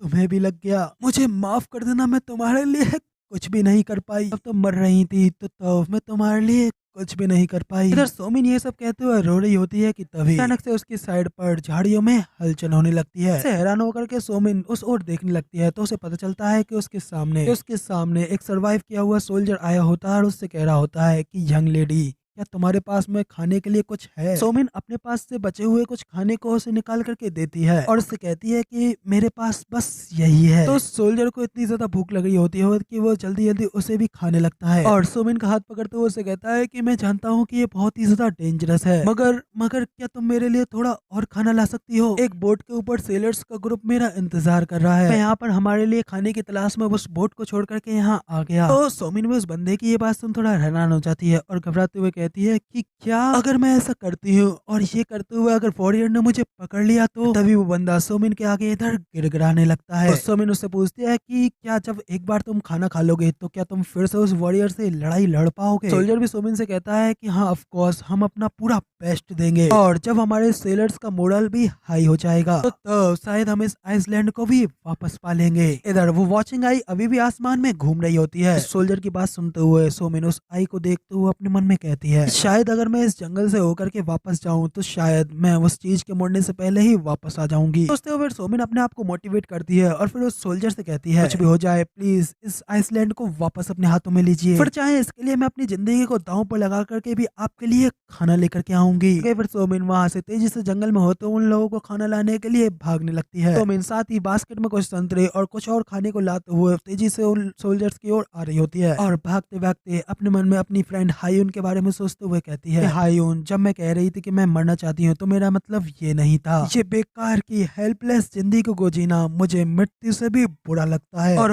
मैं इस तरीके की गंदी जिंदगी और बिल्कुल भी नहीं जीना चाहती। तो इसलिए इस बार मैं अपनी जिंदगी के लिए उनसे फाइट बैक करूंगी। तो वह सोमिन बिना रुके तेजी से उस समंदर की उस जगह की ओर भागने लगती है जहाँ पे कि वो सभी सेलर्स उसका इंतजार कर रहे थे। अगर जब वो वहां जाकर के उस समंदर के उस नजारे को देखती है तो वो वहीं पे शब्द रह जाती है। सामने का नजारा इतना ज्यादा शॉक कर देने वाला होता है कि उसके हाथों से वो संतरे की टोकरी भी गिर जाती है। तभी हमें दिखाया जाता है कि उसके सामने कोई और नहीं बल्कि वही गोलम वॉरियर होता है जो कि हंसते हुए सोमिन से कहता है कि ओ लगता है कि छोटी चुईया यहाँ वापस आ गई। इसी के साथ में फिर हमें दिखाया जाता है कि उस गोलम वॉरियर ने अपने गोलम से बने हुए बड़े बड़े हाथों के साथ में उन सभी ह्यूमन सोल्जर्स को उनकी बड़े बड़े हाथों से क्रश कर दिया होता है। अभी एक गोलम से बड़ा बड़ा सा हाथ सोमिन के पीछे से भी निकलता है जो कि सोमिन को अपनी मुट्ठी में पकड़ करके ऊपर उठा लेता है। सोमिन भी वहाँ पे डर के मारे चिल्लाने लगती है। गोलम वॉरियर से पूछती है कि मगर लेकिन कैसे, अभी तक तुम्हारी उस ऊपर घूमती हुई आइस ने इधर मुड़ करके बिल्कुल भी नहीं देखा था। गोलम वॉरियर उससे कहता है कि ओह तुम्हें क्या लगता है कि मेरे पास में वो आंख सिर्फ एक ही है। साथ ही फिर वो अपनी उन आंखों के इनविजिबल मोड को डीएक्टिवेट करता है। सभी आंखें उसके सामने अपीयर हो जाती हैं और हमें पता चलता है कि आसमान में लाखों आंखें उन सभी लोगों के ऊपर नजर रखी होती हैं और इसी वजह से उस गोलम वॉरियर को उन सभी के बारे में पहले से ही काफी कुछ पता था। इस वजह से वो गोलम वॉरियर जोर जोर से वहाँ पे हंसने लगता है और सोमिन से कहता है कि मैं तो बस तुम्हारे साथ में एक प्लानिंग बना रहा था कि इस तरीके से तो मुझे और भी ज्यादा मजा आता है। मैंने सही कहा ना। अरे वो अपना हाथ झाड़ के उन सभी सोल्जर्स को वहीं पे पूरी तरीके से खत्म कर डालता है। इससे सोमिन तो बेहद ही ज्यादा गुस्सा हो जाती है और चिल्लाते हुए उस गोलम वॉरियर से कहते हैं कि तुम कमीने बास्टर्ड। वो गोलम वॉरियर एक डेविलिश से लुक में सोमिन से कहता है कि नहीं, इसमें सिर्फ और सिर्फ तुम्हारी गलती है कि तुम इतनी ज्यादा कमजोर हो। तुम्हें इस सबसे कोई प्रॉब्लम है तो क्यों ना तुम अपने आप को खुद ही एक वॉरियर ना बना लो। फिर तुम लोगों को पहले ही हम लोगों को अच्छी तरीके से कंफर्ट करना चाहिए था। लोग तुम लोगों के लिए अपनी जिंदगी को भी कष्ट में डाल उसे सफर करा रहे थे, तब तुम लोगों को हमें थोड़ा तो एडमायर करना चाहिए था ना। तो वो गोलम वॉरियर गुस्से में अपने बड़े से गोलम के हाथ से सोमिन को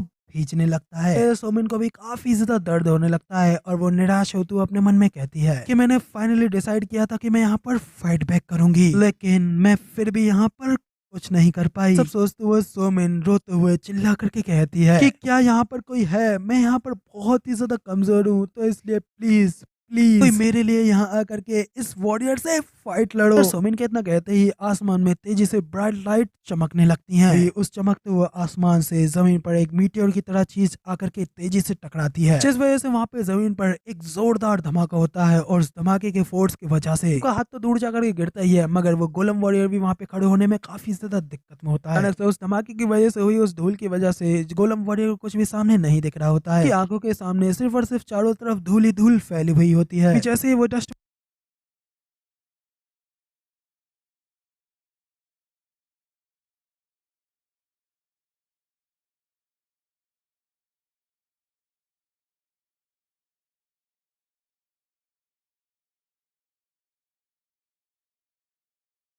अब इधर वो वॉरियर गोलम वॉरियर को घूर करके देखने लगता है। गोलम वॉरियर भी उसे देख यही सोच रहा होता है कि आखिर ये बास्टर्ड कौन है, और सोमिन भी इधर उसी वॉरियर को देख रही होती है। वॉरियर भी अपनी साइड पे साइड वाले लोगों को देखने लगता है, जहाँ पे कि गोलम वॉरियर ने गोलम के बड़े हाथों में उन सभी लोगों को बुरी तरीके से मार दिया होता है और अब दोनों ही वॉरियर एक दूसरे के सामने खड़े होते हैं और उन लोगों के बीच में होती है सोमिन। वॉरियर सोमिन से पूछता है कि लड़की मुझे बताओ कि आखिर यहाँ पे ये सब क्या हो रहा है। इधर उसकी बात से हैरान हो जाती है और कहती है कि क्या मैं। और गोलम वॉरियर उन्हें टोकते हुए कहता है कि पहले ये बता कि तू है कौन और आखिर तू इस तरीके से मेरी टेरिटरी में क्यों घुस आया है। इधर वो वॉरियर उसकी इस बात से उसको घूरने लगता है। उस वॉरियर को देख सोमिन भी अपने मन में कहती है कि शायद इसका स्वॉर्ड वॉरियर से कोई लेना देना नहीं है, इसीलिए ये गोलम वॉरियर भी इसके बारे में नहीं जानता है, जिसका मतलब ये शायद मेरे लिए एक अपॉर्चुनिटी हो सकती है। ये सोचने के बाद फिर सोमिन उस वॉरियर को बताती है कि ये गोलम वॉरियर और स्वॉर्ड वॉरियर का ही एक साथी है, जिसने कि यहाँ पे इस जेजू आइलैंड के ऊपर अपना कब्जा कर लिया है और ये यहाँ पर लोगों को खत्म कर रहा है। और इन सभी सोल्जर्स को भी इसी बंदे ने मारा है। इधर वो गोलम वॉरियर चिढ़ते हुए उस वॉरियर से कहता है कि तुम इस तरीके से मुझे इग्नोर करते हुए एक दूसरे से नाइसली बातें क्यों कर रहे हो, तुम्हें ये जगह कोई कम्युनिटी गैदरिंग की जगह दिख रही है। गोलम वॉरियर की ये बात सुन वो वॉरियर उससे कहता है कि अब मैंने तुम्हारा बहुत सुन लिया, तो बस मुझे तुमसे एक आखिरी सवाल और पूछना है, तो बताओ क्या ये जो लड़की कह रही है वो बिल्कुल सही कह रही है। तो वॉरियर गुस्से में अपने किलिंग इंटेंट को अनलेस करता है। करके तो गोलम वॉरियर काफी ज्यादा घबरा जाता है, उसकी आंखें खुली की खुली रह जाती हैं। अपने थोड़े होश में आता है और एरोगेंटली उस वॉरियर से कहता है कि अगर ये सच भी कह रही है तो क्या तुम मेरा क्या ही उखाड़ लोगे। वॉरियर उससे सीधा सीधा कहता है कि तो फिर तुम्हें अब यहाँ पे मरना होगा। साथ ही वो वॉरियर अपने स्पीयर को हाथ में उठाते हुए एक फाइटिंग स्टैंस में खड़ा हो जाता है कि वो गोलम वॉरियर से कहता है कि अच्छा अगर बच्चे तुम्हें इतना ही सजा में तो फिर आ जाओ और ट्राई कर लो। साथ ही वो अपने गोलम के बने हुए कई सारे हाथों के साथ में उस वॉरियर के ऊपर एक साथ हमला कर देता है, जबकि उसके साथ साथ वो उन कई सारी वॉचिंग आईज के साथ में उस वॉरियर के ऊपर उनसे लेजर का हमला करता है ताकि फ्रैगमेंट फायर डिस्ट्रॉय कर दो इस कमीने को। साथ ही गोलम वॉरियर के वो कई सारे हजारों बड़े बड़े हाथ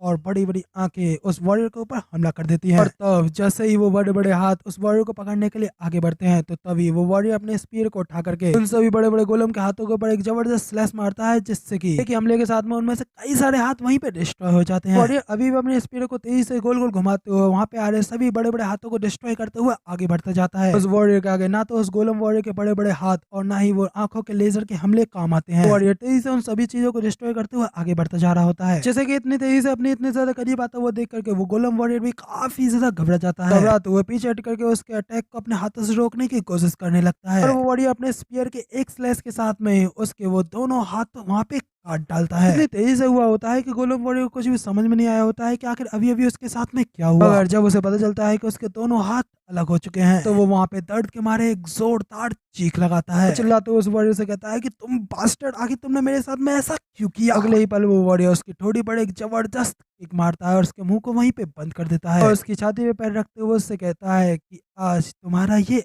अंत है। जो सोमिन उस वॉरियर की इतनी ज्यादा पावर्स को देख करके हैरान होते हुए कहते हैं कि ये बंदा सिंगल हैंडली और गोलम वॉरियर के ऊपर डोमिनेट कर लिया, उसने कि पूरी के पूरी नेवल फील्ड को डिस्ट्रॉय कर रखा था। तो वो वॉरियर गोलम वॉरियर से पूछता है तुम जो स्वॉर्ड वॉरियर के बारे में कह रहे थे क्या वो वही व्हाइट आर्मर हीरो है। गोलम वॉरियर घबराते हुए कहता है कि नहीं नहीं मुझे नहीं बताया कि आखिर तुम ये क्या कह रहे हो। उसके अगले ही पल वॉरियर उसकी एक टांग को काट डालता है और उससे कहता है कि जब भी तुम मुझसे ये कहोगे कि तुम्हें कुछ नहीं पता है तो तब मैं तुम्हारी बॉडी का एक पार्ट काटूंगा। तो फिर अब मैं तुमसे फिर से पूछता हूँ क्या वो व्हाइट आर्मर हीरो ही वो स्वॉर्ड हीरो है। तो वो गोलम वॉरियर भी घबराते हुए कहता है कि हाँ हाँ तुम बिल्कुल सही कह रहे हो वो वही है। वॉरियर से पूछता है कि तो बताओ कि आखिर वो मुझे कहाँ मिलेगा। बताने के लिए गोलम वॉरियर थोड़ा हेजिटेट करता है, तो ये देख करके वो वॉरियर उसके अगले पैर को भी काट डालता है। फिर से उससे पूछता है कि बताओ कि आखिर वो कहाँ है। इस पे तो भाई उस गोलम वॉरियर की हालत बुरी तरीके से बेकार हो जाती है और वो कांपते हुए कहता है कि मुझे बचा लो। तो वॉरियर से कहता है कि मैं तुम्हें नहीं छोड़ सकता, तुमने अपनी इंसानियत त्याग दी है। अगर तुम मेरे सवाल का जवाब दे देते हो तब मैं तुम्हारा सीधा सिर को काट करके तुम्हें एक पेनलेस मौत दे सकूं। तो वो गोलम वॉरियर स्माइल करते हुए उससे कहता है कि मैं तुमसे बात नहीं कर रहा था, कि मैं तो अपने गोलम से मुझे बचाने की कह रहा था। साथ ही वॉरियर के पीछे कई सारे गोलम के बड़े बड़े हाथ और आंख पीछे से हमला कर देते हैं, जिन्हें कि इस तरीके से अचानक से अपनी ओर आता हुआ देख करके सोमिन भी काफी ज्यादा घबरा जाती है कि आखिर क्यों, आखिर ये मेरी ओर भी क्यों आ रहे हैं। ज्यादा में दिखाया जाता है कि वो सभी गोलम के बने हाथ बिल्कुल नहीं रुकते और वॉरियर के ऊपर हमला करते हुए उसे अपने नीचे दबा देते हैं कि उस हमले के बाद में वो हाथ गोलम वॉरियर को भी उठा करके अपने साथ ले जाने लगते हैं। गोलम वॉरियर अपनी इस तरीके की जख्मी हालत में अभी भी पूरी तरीके से शॉक में होता है और रोते हुए अपने फ्लैशबैक को याद करता है, जहाँ पे कि दूसरी दुनिया में आने के बाद में गोलम वॉरियर से एक लड़की कह रही होती है कि अगर तुम यहाँ पर हमारी दुनिया को नहीं बचाओगे तो फिर डीमन किंग का अगला टारगेट तुम्हारी वो दुनिया होगी जिस दुनिया से तुम यहाँ आए हो, इसलिए प्लीज प्लीज अपनी दुनिया के लिए हमें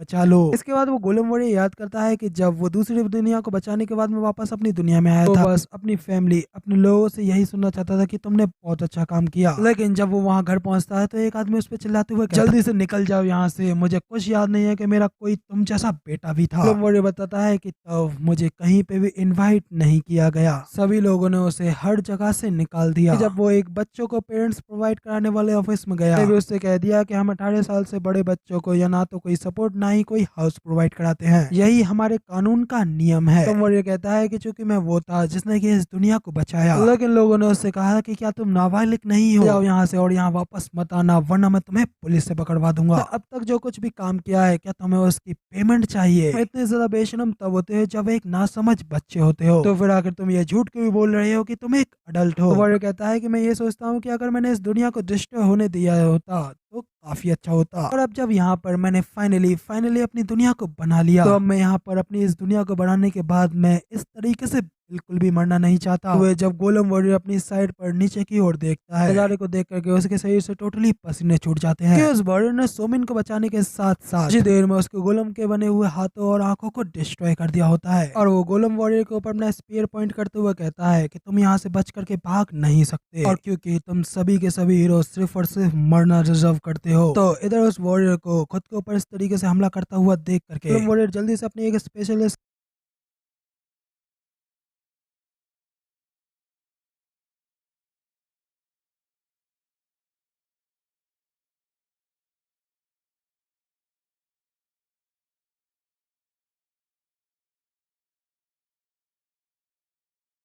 और सीधा उस गोलम वॉरियर की ओर तेजी से दे मारता है, जो कि इतना ज्यादा खतरनाक होता है कि पलक झपकते ही गोलम वॉरियर के सामने आ जाता है और उसके गोलम से बने सभी हाथों को फाड़ते हुए उसकी प्रोटेक्शन शील्ड को चीर करके वो इलेक्ट्रिक स्पीयर उस शील्ड के आर पार चला जाता है। उनके उस स्पीयर की एनर्जी इतनी ज्यादा जबरदस्त होती है, शील्ड के पीछे दो हाथों से कवर्ड गोलम वॉरियर भी उस इलेक्ट्रिक स्पीयर से बच नहीं पाता और वो स्पीयर सीधा उस गोलम वॉरियर को बीच में से चिड़ जाता है। इस वजह से उसकी छाती में भी एक काफी बड़ा होल हो जाता है और अपने आखिरी पल में इतने ज्यादा घायल होने की वजह से गोलम वॉरियर अपने मुंह से खून खांसता है। और यही पल गोलम वॉरियर का वो आखिरी पल होता है जब उसके सारे के सारे गोलम से बने चीजें वहीं पे डिस्ट्रॉय हो जाती हैं और साथ ही वो आसमान से नीचे गिरने लगता है। वो गोलम वॉरियर जिसने की जेजू आइलैंड और नेवल फील्ड को डिस्ट्रॉय कर दिया, और उसी समय उस दुनिया जहाँ पे की गोलम वॉरियर ने उस दुनिया को सेव किया था, वहाँ पे प्रीस्टेस गोलम वॉरियर के स्टैचू को बनते हुए देख रही होती है और फिर वो स्टैचू को देखते हुए खुश होकर के कहती है कि भले ही कुछ ज्यादा नहीं, लेकिन आखिरकार हमने यहाँ पर हीरो के लिए कुछ तो थोड़ा बहुत किया ही। तभी प्रीस्टेस के साथ में उसके बाकी के सभी साथी भी गोलम वॉरियर के सामने आते हैं और उसके लिए प्रे करते हुए कहते हैं कि हीरो अपनी दुनिया में जहाँ भी हो वो खुश हो। इस तरह वो लोग उसके खुश होने की कामना कर रहे होते हैं, जबकि इधर दूसरी ओर गोलम वॉरियर समंदर के ऊपर पड़ा हुआ अपनी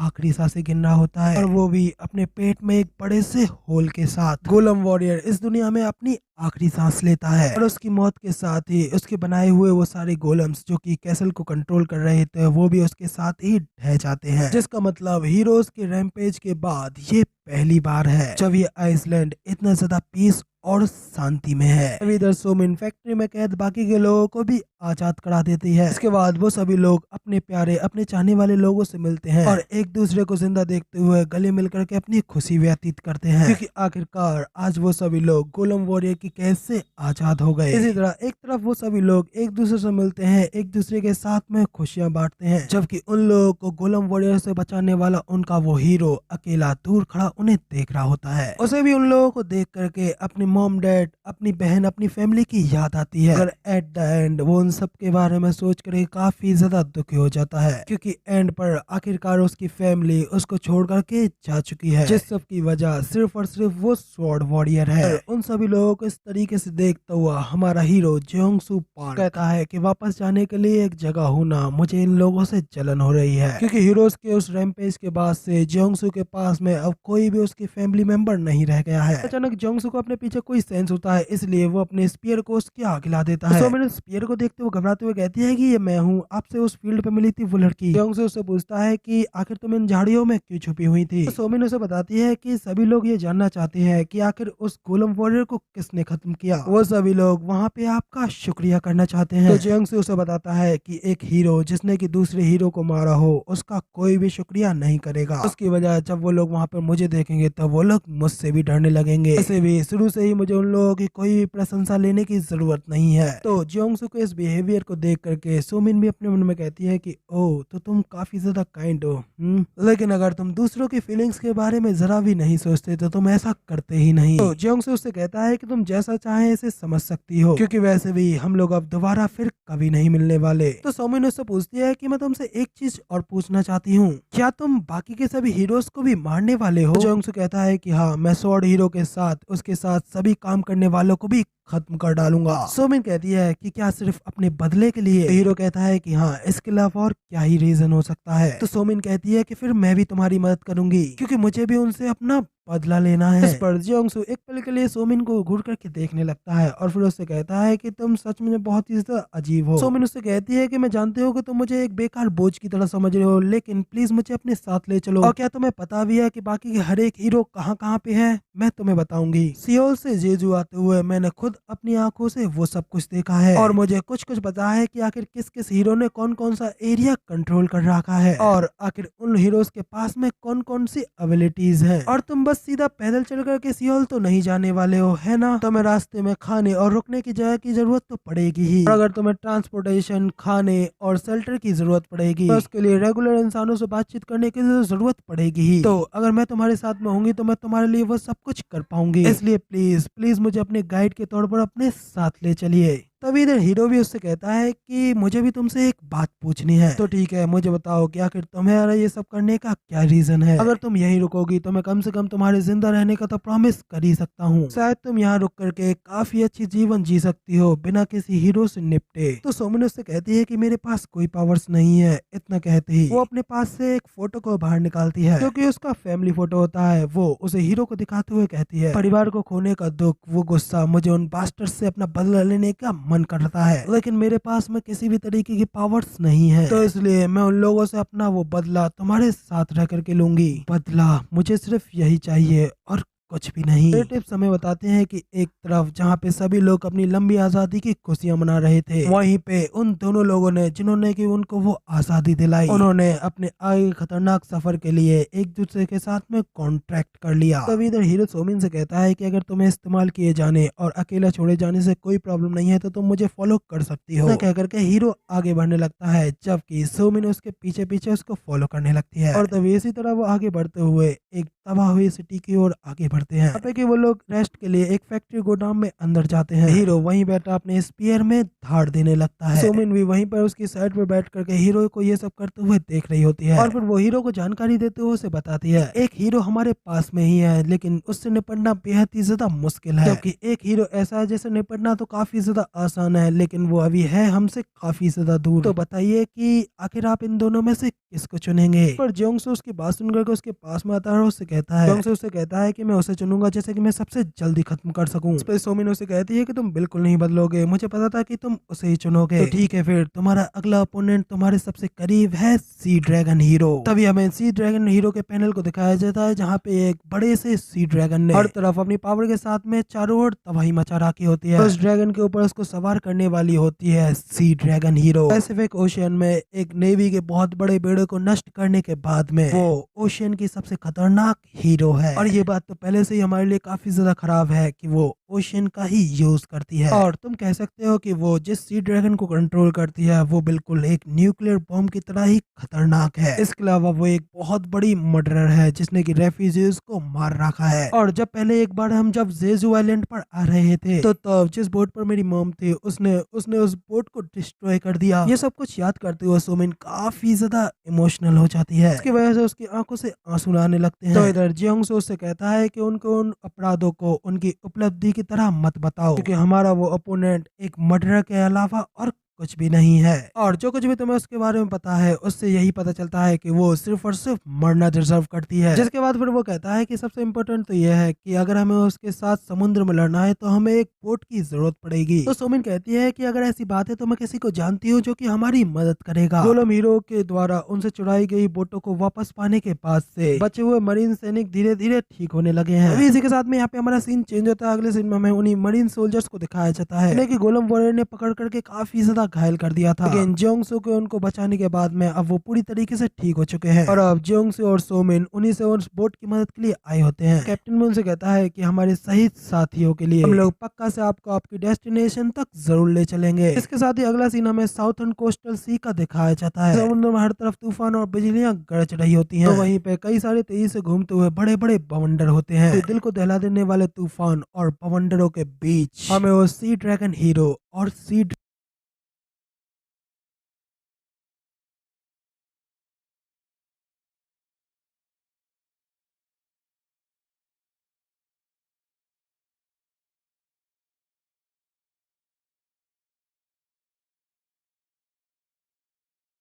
अब हमें वहीं जेजू आइलैंड के एक किनारे का सीन दिखाया जाता है। वहीं पे उन सभी सोल्जर्स की कब्रें बना दी गई होती है जो सभी सोल्जर्स गोलम वॉरियर के हाथों पिछली बार मारे गए थे। तो उन सभी लोगों की कब्र बनाने के बाद में उनका एक साथी उनके गम में वहाँ पे सुट्टा पी रहा होता है। वहाँ पे उन लोगों को कैप्टन आते हुए उससे कहता है कि बस 2 घंटे रह गए हमारे यहाँ से चलने के लिए। अभी पहले तो आवाज सुन पीछे मुड़ करके कैप्टन को देखता है और अपनी सिगरेट बजाने के बाद में फिर कैप्टन से कहता है कि कैप्टन मुझे नहीं पता है कि क्या हम लोग बिल्कुल सही डिसीजन ले रहे हैं, क्योंकि अभी तक हम लोग उस बंदे को लेकर के पूरी तरीके से श्योर भी नहीं है। तो वो हीरो जिसने की गोलम वॉरियर को खत्म किया, क्या वो सचमुच में हमारा फ्रेंड है? अगर हम लोग उस मॉन्स्टर को खत्म करने के बाद में वापस जमीन पर लौट आए, यहाँ तक कि हम लोग वापस लौट करके मिन्सो किम को भी खत्म कर दें, पर फिर भी प्लीज मुझे बताइए क्या आखिर हम लोग खुद चल करके वापस उस हेल में क्यों जा रहे हैं? उसे बताता है कि जिस वजह से उस बंदे ने उस गोलम वॉरियर को खत्म किया है, इससे ये साफ पता चलता है कि उस बंदे का प्लान यहाँ पर सभी हीरोज को खत्म करने का है। इसके अलावा हमें और किसी चीज के बारे में क्लियर तौर पे नहीं पता है, मगर लेकिन जितना हमें पता है हमारे लिए बस उतना ही काफी है, क्योंकि मेरे 30 लोग जिन्हें कि मैं अपने बच्चे अपनी फैमिली की तरह माना करता था, उन लोगों को उन कमीने हीरोज ने बुरी तरीके से खत्म कर डाला। इसलिए अगर मैं यहाँ पर उन लोगों का बदला लिए बिना यहाँ पर मारा जाता हूँ तो फिर मरने के बाद में आखिर मैं उन लोगों के सामने कॉन्फिडेंस के साथ में कैसे बात कर पाऊंगा? इसलिए भले ही तुम सब लोग भी यहाँ से क्यों ना चले जाओ, मगर फिर भी मैं उनसे बदला लेने का रास्ता जरूर निकालूंगा। अगर वो हीरो जिसकी की हम मदद कर रहे हैं अगर वो मिन्सु किम से भी ज्यादा ताकतवर है, का बलिदान हमारे नेशन की आजादी की नई शुरुआत होगी। बताओ क्या तुम मेरे साथ मिलकर के उस हेल में चलना चाहोगे? हमें शिप के वहां से निकलने के 1 घंटे बाद साउथर्न ओशियन का सीन दिखाया जाता है। हीरो जोंगसू, सोमिन और बाकी ये सभी सोल्जर्स शिप लेकर के निकल आए होते हैं। शिप के अंदर बैठ करके सोमिन हीरो को अपने प्लान के बारे में समझा रही होती है। वो सी ड्रैगन और ड्रैगन हीरो का सीन बनाते हुए कहती है कि मेरी ड्राइंग इतनी ज्यादा अच्छी नहीं है, मगर लेकिन इससे तुम्हें थोड़ा अंदाजा हो जाएगा कि सी ड्रैगन हीरो कैसी दिखती है। उनसे भी उस ड्राइंग को गौर से देखते हुए कहता है कि अच्छा, तो ये कैचुआ और ये स्टिक हीरो मेरी अगली ओपोनेंट है। कहती है कि यार इतना भी मेरी ड्राइंग का मजाक मत उड़ाओ, मैं तुमसे पहले ही कहा ना कि मैं ड्राइंग में इतनी ज्यादा अच्छी नहीं हूँ। इंपॉर्टेंट बात तो यह है कि सिर्फ हमारा ओपोनेंट वो हीरो लड़की नहीं बल्कि उसके साथ का वो ड्रैगन भी है। यही वो क्रिटिकल डिफरेंस है जो कि उसे उन बाकी के हीरो से अलग बनाता है। उसे कहता है कि तुम्हारे कहने का मतलब है कि वो दोनों लोग अलग अलग होकर के भी अपना काम कर सकते हैं। तो बताते हैं कि जितना मैंने देखा उससे तो यही पता चलता है कि ऐसा बिल्कुल नहीं है, क्योंकि वो लड़की हमेशा उस सी ड्रैगन के ऊपर सवार रहती है और जब तक वो ड्रैगन को कोई ऑर्डर नहीं देती तब तक वो ड्रैगन हिलता भी नहीं है। ये सब कुछ चीजें देख करके तो मुझे यही लगता है ड्रैगन के सिर पे सवार वो लड़की है उसका दिमाग है और सिर्फ वो ड्रैगन ही उसकी असली ताकत है। फिर जोंगसू उससे उसके अटैक पैटर्न के बारे में पूछने लगता है। उसे बताते हैं कि जब मैं रेफ्यूजीज के साथ में वहां से जा रही थी सोल्जर्स और उसके साथ में हुई फाइट के बारे में मुझे पता चला या तो अटैक करने के लिए अपनी फायर ब्रेथ का इस्तेमाल करता है या फिर वो अपनी बड़ी सी बॉडी को सीधा शिप से जाकर के टकरा देता है। और रही बात उस लड़की हीरो की कि उन लोगों के ऊपर होने वाले हमले को अपनी किसी डिफेंस के साथ में रोक देती है। सोमिन से ये सब कुछ समझने के बाद में फिर हीरो भी कहता है हमला करता है और एक शील्ड से बचाव करता है। वो दोनों लोग अटैक और डिफेंस दोनों कर सकते हैं। इसका मतलब सच में उन लोगों से डील करना काफी ज्यादा मुश्किल होगा। उसके बाद में फिर सोमिन हीरो को आगे समझाने लगती है। अचानक बाहर से कोई शोर आने लगता है जिससे वो दोनों लोग काफी ज्यादा हैरान हो जाते हैं। जल्दी से फाइट के लिए तैयार होते हुए हीरो बाहर निकल आता है। पर हर तरफ अफरा तफरी होती है और सभी लोग जल्दी से अपनी पोजीशन लेकर के जाने लगते हैं। तो उनके एक बंदे को रोकते हुए उससे पूछता है कि आखिर यहाँ पर क्या चल रहा है। सोल्जर उसे बताता है कि रेडार पे एक अनआइडेंटिफाई ऑब्जेक्ट को देखा गया है और तभी हमें वहाँ पे कैप्टन की डेक का सीन दिखाया जाता है। एक बंदा रेडार पे फ्रीक्वेंसी देखते हुए कैप्टन को बताता है 300 400 यहाँ पे तो कई सारे अनआइडेंटिफाई ऑब्जेक्ट्स हैं। अपने हाथ में भाले को लेकर के होने वाले हमले का सामना करने के लिए खड़ा हो जाता है। दिखाया जाता है कि वहाँ पे समुद्र में कई सारी बड़ी बड़ी मछलियां उन्हीं लोगों की शिप की ओर तेजी से आ रही होती है। वहीं पर रोकने के लिए वहाँ के सोल्जर्स जल्दी से अपनी मशीन गन्स को बाहर निकालते हैं। वहीं से उन सभी मछलियों के ऊपर हमला करके उन सभी मछलियों को वहीं पर रोकने लगते हैं। वहाँ का पूरा नीला समुद्र लाल कलर में बदल जाता है। अटैक में कई सारी मछलियां वहाँ पे मारी जाती हैं। तो सोमिन भी हैरान होते हुए कहती है कि क्या ये सिर्फ मछलियां थी। तभी वहाँ पर कुछ मछलियां उछल करके वहाँ पर शिप के ऊपर भी चढ़ाती है। उन छोटी छोटी मछलियों को देख करके कहती है कि क्या हम सिर्फ इन छोटी छोटी मछलियों से ही डर गए थे। जोंग से उससे कहता है कि तुम्हें इस चीज से डरना चाहिए क्योंकि अब जिस चीज से हमें डील करनी है वो तो बस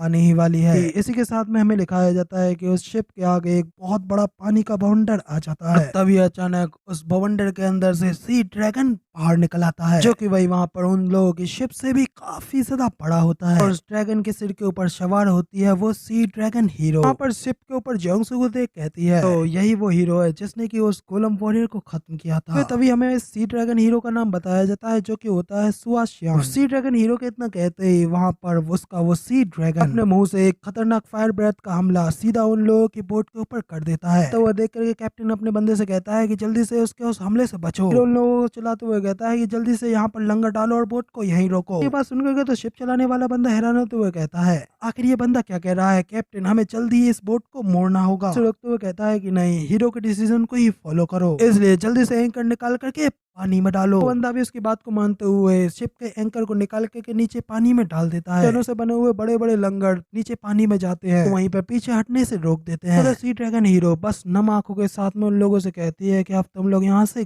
गायब हो जाओ। और तभी हमें दिखाया जाता है कि सी ड्रैगन हीरो को उस बड़े से ड्रैगन ने काफी ज्यादा डेंजरस और बड़ा ब्रेथ अटैक सीधा शिप के ऊपर मार दिया होता है। डिस्ट्रक्शन पावर पानी को चीरते हुए सीधा बोट की ओर ही आगे बढ़ रही होती है। सामने से हमारा हीरो जोंगसू भी अपने भाले को रेडी कर पावर्स को अनलेस करते हुए अपने वेपन की शेप को एक्सचेंज करता है, अपनी शील्ड स्पेयर इंक्लाइन बना देता है। तभी हमें दिखाया जाता है एकदम कूल तरीके से उसका भाला अपनी शेप चेंज करता है। इसके अंदर से वहाँ पे काफी ज्यादा खतरनाक पावर्स अनलेस होने लगती हैं। उसके बाद जोंगसू अपने उस भाले को पकड़ता है और उस भाले की अपनी शील्ड को एक्टिवेट कर देता है। उस शिप के आगे उसके भाले से बनी एक बेहद बड़ी शील्ड पूरी शिप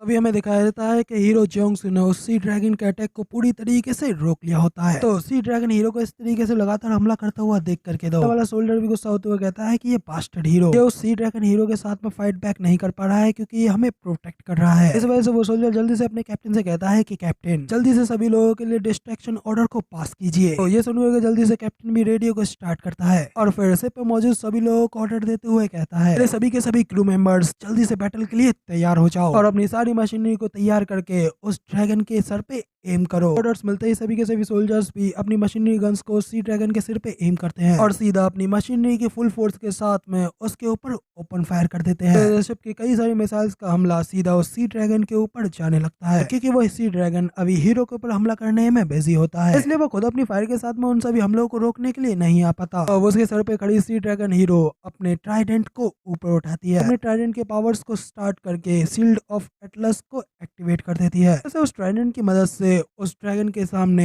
एक बड़ी सी शील्ड अपीयर हो जाती है। तो मिसाइल्स ड्रैगन से टकराने से पहले ही उसकी शील्ड से जाकर के डिस्ट्रॉय हो जाती है। तो देख करके सोल्जर कैप्टन को बताता है कि कैप्टन हमारी सभी मिसाइल्स ब्लॉक कर दी गई हैं। तो कैप्टन सोल्जर से कहता है कि तुम्हें दुखी होने की बिल्कुल जरूरत नहीं है क्योंकि हम लोग पहले से जानते हैं कि हमारी वो मिसाइल्स उन हीरोज के सामने बिल्कुल ही यूजलेस है, इसलिए हमारा अल्टीमेट एम तो सिर्फ उसे जितना हो सके उतना ज्यादा डिस्ट्रैक्ट करने का है। इसलिए अपनी सारी एमिनेशन को स्टार्ट करके उस सी ड्रैगन के ऊपर हमला करते रहो। ये सारी फायर आर्म्स को उसके ऊपर आग तो शिप से कई सारी मिसाइल्स फिर से सी ड्रैगन के ऊपर हमला करने के लिए आगे बढ़ती हैं। तो जोंगसू अभी भी वो सी ड्रैगन के पैथ अटैक को अपनी शील्ड के साथ में रोक रहा होता है। लोगों को अपनी हेल्प करता हुआ देख करके कहता है कि ये चीज पूरी तरीके से यूजलेस नहीं है, क्योंकि अब सी ड्रैगन हीरो अपने मैजिक बैरियर का इस्तेमाल कर रही है कि ये ब्लेसिस फायर पावर पहले से काफी ज्यादा कमजोर हो रही है, और अगर मेरी एजेंशन बिल्कुल सही है तो ये विच जरूर से अपना माना इस ड्रैगन को शेयर कर रही है, और अगर इसी तरीके से हम लोग इसके माना को खत्म करवाते रहे तो हमारे पास में जीतने का एक चांस होगा। अगर जोंगसू भी अपनी फुल पावर को लगाते हुए अपने पैरों को टेकता है, ड्रैगन के ब्रेथ अटैक को डिफ्लेक्ट करते हुए अपनी शील्ड के साथ में आगे बढ़ने लगता है। कहते तो हीरो भी हैरान हो जाती है और कहती है कि ये मुझे पीछे खींच रहा है, तो क्या ये कहीं समझ तो नहीं गया कि मेरी ब्लेस फायर अब कमजोर होती जा रही है। सोच के सी ड्रैगन हीरो अपने डिफेंस को छोड़ करके फिर अटैक के लिए तैयार हो जाती है। करने से पहले एकदम कूल अंदाज में अपने ट्राइडेंट को ऊपर आसमान में घुमाती है। साथ ही कहती है कि मगर इस सबसे कोई फर्क नहीं पड़ता, तो मुझे तो बस किसी भी रीजन से अपने मैजिक बैरियर का यूज करने से छुटकारा पाना है।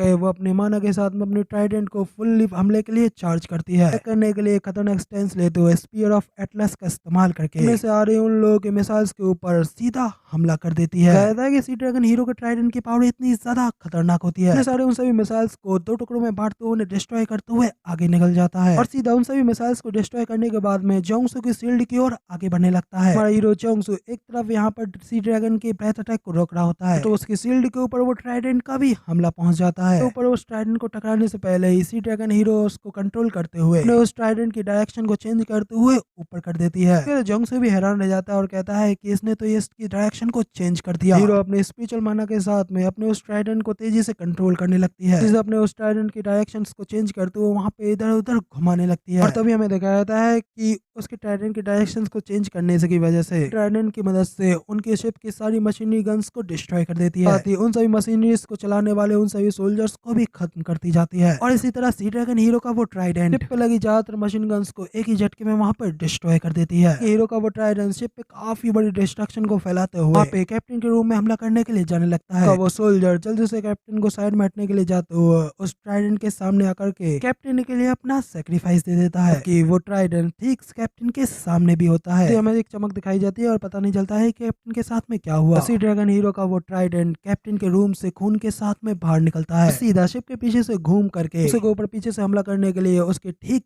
पीछे आ जाता है। हीरो के ऊपर वहां पे उसके उस ट्राइडेंट को हमला करने के लिए आता हुआ देख करके सोमिन और वो सोल्जर भी काफी ज्यादा घबरा जाते हैं। इधर सी ड्रैगन हीरो जोंगसी से कहती है, तुम्हारे सामने से मेरे ड्रैगन की ब्लेस फायर है, और पीछे से तुम्हें खत्म करने के लिए मेरा वो स्पीयर है। अब ये तुम्हारा अंत है हीरो, जिसका कि कोई नाम ही नहीं है। साथ ही हमें दिखाया जाता है कि सी ड्रैगन हीरो का वो ट्राइडेंट ठीक हीरो के पीछे आ जाता है। अगले सीन में उस ट्राइडेंट से हुए हमले के बाद में निकले हुए खून को दिखाया जाता है, लेकिन वो खून हीरो जोंगसू का नहीं बल्कि सोल्जर का होता है, जो कि वहाँ पर जोंगसू को बचाने के लिए सीधा उस सी ड्रैगन हीरो के ट्राइडेंट के सामने आ जाता है। ऐसे वो ट्राइडेंट सीधा उस सोल्जर के आर पार निकल जाता है। तो सोल्जर ने अपना बलिदान दे करके भी उस सी ड्रैगन हीरो के ट्राइडेंट को अपने हाथों से रोक लिया होता है। सी ड्रैगन हीरो की आंखों में आंख डाल करके डट करके खड़ा होते उससे कहता है, क्या आखिर तुम हमारे बारे में क्या सोचती हो, कि आखिर हम कौन है। फिर वो सोल्जर अपने कैप्टन की उस बात को याद करता है। कैप्टन ने उससे कहा था कि तुम भले ही यहाँ से चले क्यों ना जाओ, हार नहीं मानूंगा और उससे अपना बदला लेकर के रहूंगा। फिर अपने साथियों को याद करते हुए कहता है, हमारी मौत का बदला लेने का पूरा प्रयास किया और तुम लोगों का ये सेक्रीफाइस मैं बिल्कुल भी व्यर्थ नहीं जाने दूंगा। प्रेजेंट का सीन दिखाया जाता है, जहाँ पे कि वो ट्राइडेंट अभी भी आगे जाने की कोशिश कर रहा होता है। वो सोल्जर अपनी पूरी ताकत के साथ में अभी भी उस ट्राइडेंट को रोकने की कोशिश करता है, जिससे वो ट्राइडेंट भी उस सोल्जर के विल पावर के सामने अपनी हार मान जाता है, और वो सोल्जर अपनी पूरी ताकत के साथ में उसके ट्राइडेंट को अपने शरीर से बाहर निकालने की कोशिश करने लगता है। कहते हैं तो सी ड्रैगन हीरो भी काफी ज्यादा हैरान रह जाती है। तब इधर उस ट्राइडेंट को रोकने की कोशिश करते हुए वो सोल्जर ठीक हीरो के करीब पहुंच जाता है। उसे कहता है कि प्लीज इसका हमारे लिए एक अच्छा इस्तेमाल करना। वो सोल्जर नीचे गिरते हुए उस ट्राइडेंट को ठीक हीरो के सामने कर देता है। वो सोल्जर को अपना सेक्रीफाइस करके उस ट्राइडेंट को हीरो को देता हुआ देख करके भी अपनी पावर्स को एक्टिवेट करते हुए उस ट्राइडेंट को अपने हाथ में लेकर के उस सोल्जर से कहता है कि तुम्हारा शुक्रिया। उस सी ड्रैगन हीरो को ट्राइडेंट के ऊपर अपनी एलिमेंट पावर को अप्लाई करता है और अपनी ग्लासिएशन स्किल को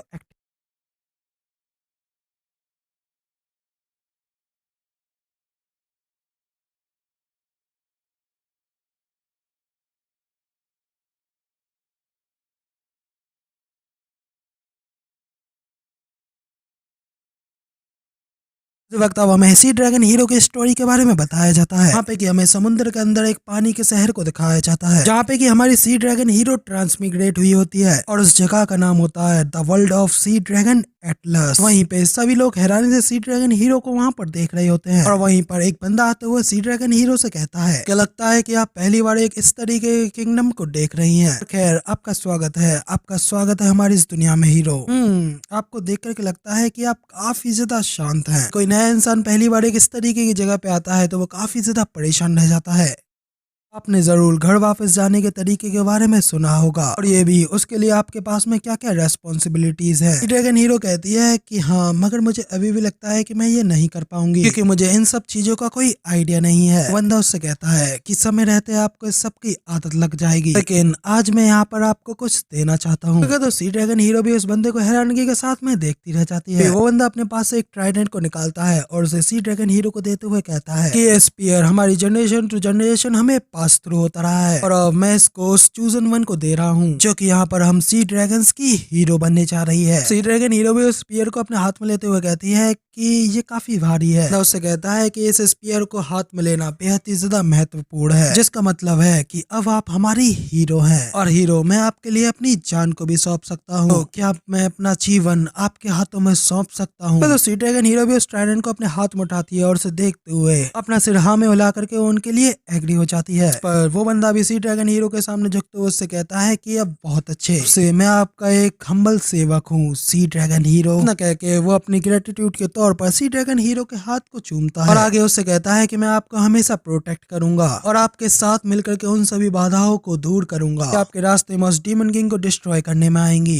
इसके बाद तभी हमें वापस से प्रेजेंट का सीन दिखाया जाता है कि हमारा हीरो जोंगसू एक हाथ में अपने भाले की शील्ड को लेकर के खड़ा होता है कि अपने दूसरे हाथ से सी ड्रैगन हीरो के उस ट्राइडेंट को। सी ड्रैगन हीरो भी गुस्से में उसे घूरते हुए कहती है कि तुम्हारी ये हिम्मत कोई रैंडम सा स्पीयर नहीं है जो कि तुम जैसा एक मामूली सा आदमी हैंडल कर पाए, इसलिए अभी के अभी मुझे मेरे उस स्पीयर को वापस कर दो। हमारा हीरो भी उससे कहता है कि हाँ जरूर, मैं तुम्हारे स्पीयर को अभी वापस करता हूँ, लेकिन तुम्हारे हाथों में नहीं बल्कि तुम्हारी इस खोपड़ी में। वो सी ड्रैगन फिर से अपनी ब्रेथ के साथ में हीरो के ऊपर हमला करने लगता है कि अपना हीरो अभी भी अपनी शील्ड के साथ में वहाँ पर डिफेंड कर रहा होता है। फिर अगले ही पल वो अपनी उस शील्ड को डीएक्टिवेट कर देता है। तो हमारे हीरो की वो शील्ड वहीं पर टूट करके बिखर जाती है। हीरो भी सी ड्रैगन हीरो के उस ट्राइडेंट को अपने हाथ में उठाता है, सीधा उस ट्राइडेंट के अंदर अपनी पावर्स को अनलेस करते हुए हमला करने के लिए बड़ी तेजी से आगे बढ़ने लगता है। पर स्पीड इतनी ज्यादा तेज होती है कि उसके पीछे उसकी आफ्टर इमेजेस भी दिखती है, जबकि उसने उस ट्राइडेंट को इतनी ज्यादा तेजी से फेंका होता है कि उस ट्राइडेंट के सामने वहाँ पर 2 हिस्सों में करते हुए जा रहा होता है, जबकि वो पावर और स्पीड इतनी ज्यादा खतरनाक होती है। स्पीयर उस सी ड्रैगन हीरो के ब्रेथ अटैक को भी चीरते हुए आगे बढ़ा होता है। तो देख करके तो सी ड्रैगन हीरो भी काफी ज्यादा घबरा जाती है, लेकिन से कहती है कि प्लीज अपने ब्रेथ प्लेस को रोको क्योंकि अभी जल्दी से हमें अपने डिफेंस को मजबूत करना होगा। जिस पर वो सी ड्रैगन भी अपनी मालकिन की बात को सुनता है, अपना मुंह बंद करके अपनी ब्लेस फायर से अटैक करना बंद कर देता है। जोंगसू के उस अटैक से बचने के लिए सी ड्रैगन हीरो भी वहाँ पर अपनी फुल माना का इस्तेमाल करते हुए वहाँ पे अपनी ग्रैंड शील्ड ऑफ एटलस का इस्तेमाल करती है। सी ड्रैगन के आगे उस अटैक को रोकने के लिए एक बेहद बड़ी शील्ड अपीयर होती है। देख सी ड्रैगन हीरो भी अपने मन में खुश होते हुए कहती है इस 5 टायर के मैजिक डिफेंस को तो यहाँ तक कि डीमन किंग भी भेद नहीं पाया था। तुम भी जितनी चाहे उतनी कोशिश करके देख लो, लेकिन तुम भी इसे भेद नहीं पाओगे। तो तभी इधर हमें दिखाया जाता है जोंगसू का फेंका वो स्पीयर उस शील्ड से जाकर के टकराता है। वहाँ पे फोर्स की वजह से काफी ज्यादा भयानक पावर्स अनलिश होती है। ट्राइडेंट एक झटके में उस शील्ड को भेदते हुए उसे तोड़ते हुए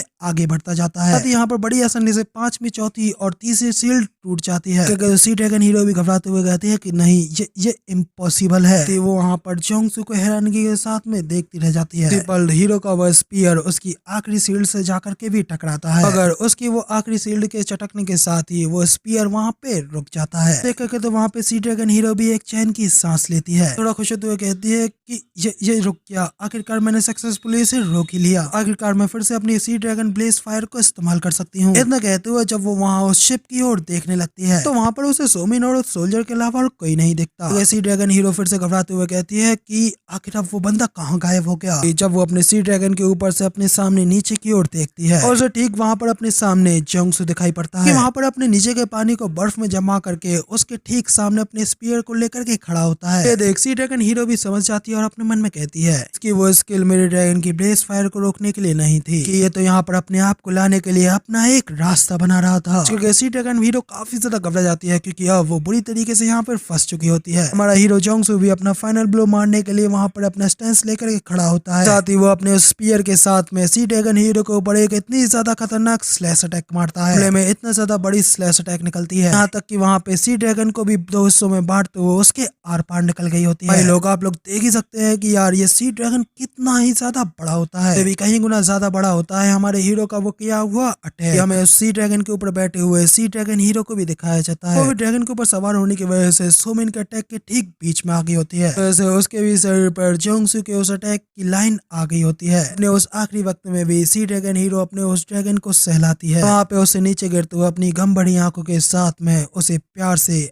आई लव यू कहती है। इसके साथ ही वहाँ पर सी ड्रैगन और सी ड्रैगन हीरो वो दोनों ही वहाँ पर दो हिस्सों में बट जाते हैं। आखिरी पल में भी सी ड्रैगन हीरो उस ड्रैगन से कहती जाती है कि हम दोनों हमेशा एक दूसरे से प्यार करते रहेंगे। अभी यहाँ पर वापस से हमें उसके पास्ट का सीन दिखाया जाता है कि उसी सी ड्रैगन के ऊपर बैठ करके सी ड्रैगन हीरो ने उस समुद्र के सी ड्रैगन को हमेशा के लिए खत्म कर दिया होता है। वहीं पे आखिरकार उन लोगों के उस डीमन किंग के खत्म हो जाने के बाद में आप आराम से अपने सी ड्रैगन के ऊपर खड़े होते हुए उस डीमन किंग की बॉडी की ओर ही देख रही होती है। काफी ज्यादा इमोशनल होते हुए कहती है कि आखिरकार हम लोगों ने इस डीमन किंग को खत्म कर ही दिया। और तभी हमें दिखाया जाता है कि वो सी ड्रैगन कोई और नहीं, ये सी ड्रैगन हीरो का वही साथी होता है जिसने कि उसको वो ट्राइडेंट दिया था। तभी वहाँ पर सी ड्रैगन भी अपनी ह्यूमन फॉर्म में आता है और जल्दी से सी ड्रैगन हीरो की ओर भाग करके जाता है और काफी ज्यादा खुशी के साथ में वो सी ड्रैगन जल्दी से अपने हीरो को अपनी गोद में उठाता है। वो भी वहाँ पर उस डीमन किंग की बॉडी को देखते हुए कहता है, हाँ आखिरकार हम लोगों ने अपने नसीब को बदल ही दिया। वाकई में हीरो तुमने काफी ज्यादा कड़ी मेहनत की, इसके बाद आखिरकार तुमने जीत हासिल कर ली। सी ड्रैगन को इस तरीके से देखते हुए सी ड्रैगन हीरो भी काफी ज्यादा प्लस करने लगती है। इसके साथ ही फिर वो दोनों लोग आखिरकार एक दूसरे को किस करते हैं। इसी के साथ में सी ड्रैगन हीरो काफी ज्यादा इमोशनल हो जाती है और उसकी आंखों से आंसू झलकने लगते हैं। तो सी ड्रैगन भी उससे पूछता है कि आखिर इतने ज्यादा अच्छे दिन पर तुम क्यों रो रही हो। तो सी ड्रैगन हीरो कहती है कि अब जब यहाँ पर डीमन किंग मारा जा चुका है तो इसका मतलब है कि अब हम लोगों की विदाई भी काफी ज्यादा करीब आ गई है। हालांकि मुझे खुशी है कि अब मैं यहाँ से वापस जा पाऊंगी, लेकिन मैं यहाँ पर तुमसे भी बिल्कुल अलग नहीं होना चाहती। तो भाई हमारा सी ड्रैगन भी स्माइल करते हुए उसे कहता है कि चिंता मत करो, मैं भी तुम्हारे साथ तुम्हारी दुनिया में चलूंगा। तो भाई सी ड्रैगन हीरो भी वहाँ पे काफी ज्यादा खुशी के साथ में ब्लश करने लगती है। तो भाई सी ड्रैगन उससे कहता है, अब जब मैंने यहाँ पर अपने किंग ऑफ एटलस की सारी ड्यूटीज को पूरा कर लिया है, साथ ही अब जब हम लोगों ने एक साथ मिलकर के इस दुनिया को बचा लिया है, मैं भी यहाँ से बिना किसी चिंता के तुम्हारे साथ तुम्हारी दुनिया में जा सकता हूँ। तो इसी के साथ में हमें सी ड्रैगन के किंगडम का सीन दिखाया जाता है। उसके इस फैसले से उसकी सारी प्रजा भी हैरान परेशान हो गई होती है। सभी लोग उसे वहाँ पर रोकने के लिए कह रहे होते हैं कि और मेजेस्टी प्लीज एक बार फिर से इस चीज के बारे में सोच लीजिए, आप इस तरीके से सब कुछ छोड़ करके हीरो की दुनिया में कैसे जा सकते हैं। शायद हो सकता है कि वो दुनिया हम लोगों की इस दुनिया से भी काफी ज्यादा अलग हो, इसलिए शायद ये आपके लिए भी काफी ज्यादा खतरनाक हो सकता है। सी ड्रैगन भी उन लोगों से कहता है कि जब हीरो को हमारी इस दुनिया में ढलने में ज्यादा कुछ परेशानी नहीं हुई तो क्या ये इस बात का प्रूफ नहीं है कि मैं भी उसकी तरह ही सेम कर सकता हूँ। मैंने तुम लोगों के लिए ऑलरेडी तुम्हारे अगले उत्तराधिकारी को डिसाइड कर लिया है और अब जबकि मैंने तुम्हारे किंग के रूप में तुम्हारी सारी ड्यूटीज को कंप्लीट कर दिया है और उस डीमन किंग को खत्म कर दिया है, तो अब से मैं तुम्हारा किंग नहीं हूँ। अब मैं अपने आगे की पूरी जिंदगी अपनी सारी ड्यूटीज हीरो के पार्टनर के तौर पर फुलफिल करूंगा। जिसके साथ ही यहाँ पर आखिरकार उन लोगों के वहाँ से जाने का दिन भी आ जाता है। वापस से वहाँ पर वो पोर्टल अपेयर होता है जिससे कि वो दोनों लोग वापस सी ड्रैगन हीरो की दुनिया में जाएंगे। लेकिन वहाँ पे वापस अर्थ पर जाने से पहले ही सी ड्रैगन और सी ड्रैगन हीरो एक दूसरे के साथ में एंगेजमेंट कर लेते हैं, जो कि वहाँ पर वापस अर्थ पर जाने से पहले एक काफी ज्यादा खुशनुमाल कपल्स लगते हैं। मगर फिर हमें बताया जाता है कि असली प्रॉब्लम्स तो तब से शुरू हुई। इसके साथ ही हमें यहाँ पर वापस से अर्थ का सीन दिखाया जाता है, जहाँ पे ये किंग ऑफ एटलस वो सी ड्रैगन अर्थ पर कुछ दिन बताने के बाद में वहाँ पर एक कमोड में उल्टियाँ कर रहा होता है। सी ड्रैगन की बॉडी वहाँ पर ह्यूमन वर्ल्ड में ज्यादा कुछ ढल नहीं पा रही होती है। उनकी ह्यूमन बॉडी में होने की वजह से खांसते हुए उसके दांत भी वहाँ पर नीचे कमोड में गिर पड़ते हैं। गिरता हुआ देख करके तो सी ड्रैगन भी वहाँ पे काफी ज्यादा घबरा जाता है। तो वहाँ पर सी ड्रैगन का ह्यूमन फॉर्म पे रह पाना और भी ज्यादा मुश्किल होता जाता है। सी ड्रैगन हीरो भी वहाँ पर गेट पर उसको आवाज लगा रही होती है। सी ड्रैगन कोई आवाज नहीं लगा था, हीरो अंदर आते हुए उसे पूछती है कि क्या हुआ, क्या तुम्हें कुछ दर्द हो रहा है। सी ड्रैगन वहाँ पर झूठी स्माइल करते हुए हीरो से वहाँ पे किसी भी तरीके की परेशानी के लिए मना कर देता है और फिर प्यार से उसके सिर पे हाथ रखते हुए कहता है कि चलो हम अपनी इस डेट को कंप्लीट करने चलते हैं। सी ड्रैगन हीरो बताती है कि उसी पल के बाद से हमारी खुशियां बिखरने लगी। इस सीन में हमें दिखाया जाता है कि हीरो अपना काम कंप्लीट करके वहाँ पे अपने वापस घर पे आई होती है। तभी वो अपने घर में घुसने के साथ जब अपने सामने के नजारे को देखती है तो वो काफी ज्यादा शौक रह जाती है कि वहाँ पर सी ड्रैगन चाह करके भी अपनी ह्यूमन ड्रैगन फॉर्म को मेंटेन नहीं कर पा रहा होता है। उसके सी ड्रैगन की फैंग्स, उसकी टेल ऑलरेडी वहाँ पर निकल आई होती है और सी ड्रैगन वहाँ पर मुश्किलों से अपने आप को काबू करते हुए हीरो से कहता है कि मेरे करीब मत आना। वहाँ पे माय लव कहते हुए जल्दी से घबराते हुए सी ड्रैगन की ओर भाग करके आती है। गले लगाते हुए कहती है कि मैंने कुछ पैसे सेव किए हैं, तो हम लोग यहाँ से दूर एक ऐसे आइसलैंड पे चलते हैं जहाँ पे कि कोई भी ना रहता हो। वहाँ पर तुम्हारे आसपास में कोई भी आदमी नहीं होगा, तुम्हें इस सब के लिए बिल्कुल भी सफर नहीं करना पड़ेगा। हम लोग यहाँ से कहीं दूर जा करके अपनी एक नई दुनिया बसाएंगे। तो सी ड्रैगन भी इमोशनल होते हुए हीरो को कस करके गले लगा लेता है। तो हीरो उससे कहती है कि चलो एक दूसरे के साथ जीते हैं, अब मेरे से फिर कभी मत कहना कि मैं तुम्हारे करीब नहीं आ सकती। साथ ही अगले सीन में हमें यहाँ पर येजू के साउथर्न सी पोर्ट का सीन दिखाया जाता है कि कई सारी शिप्स वहाँ पर पोर्ट पे खड़ी होती हैं। उन्हीं में से एक शिप के ऊपर बैठ करके सी ड्रैगन और सी ड्रैगन हीरो वहाँ से दूर जा रहे होते हैं। हमें उन दोनों को भी दिखाया जाता है जहाँ पे कि हीरो सी ड्रैगन को एक चौके में कवर करके खड़ी होती है, उसे दिलासा देते हुए कह रही होती है कि हम लोग बस वहाँ पर पहुंच ही गए, इसलिए बस थोड़ा सा और अपने आप को संभाले रहो, हम लोग बस पहुंचने ही वाले हैं। ड्रैगन अब चाह करके भी वहाँ पर अपनी ह्यूमन बॉडी को बनाए नहीं रख पा रहा होता है, इसलिए वो कांपते हुए हीरो से कहता है कि मुझे माफ कर देना,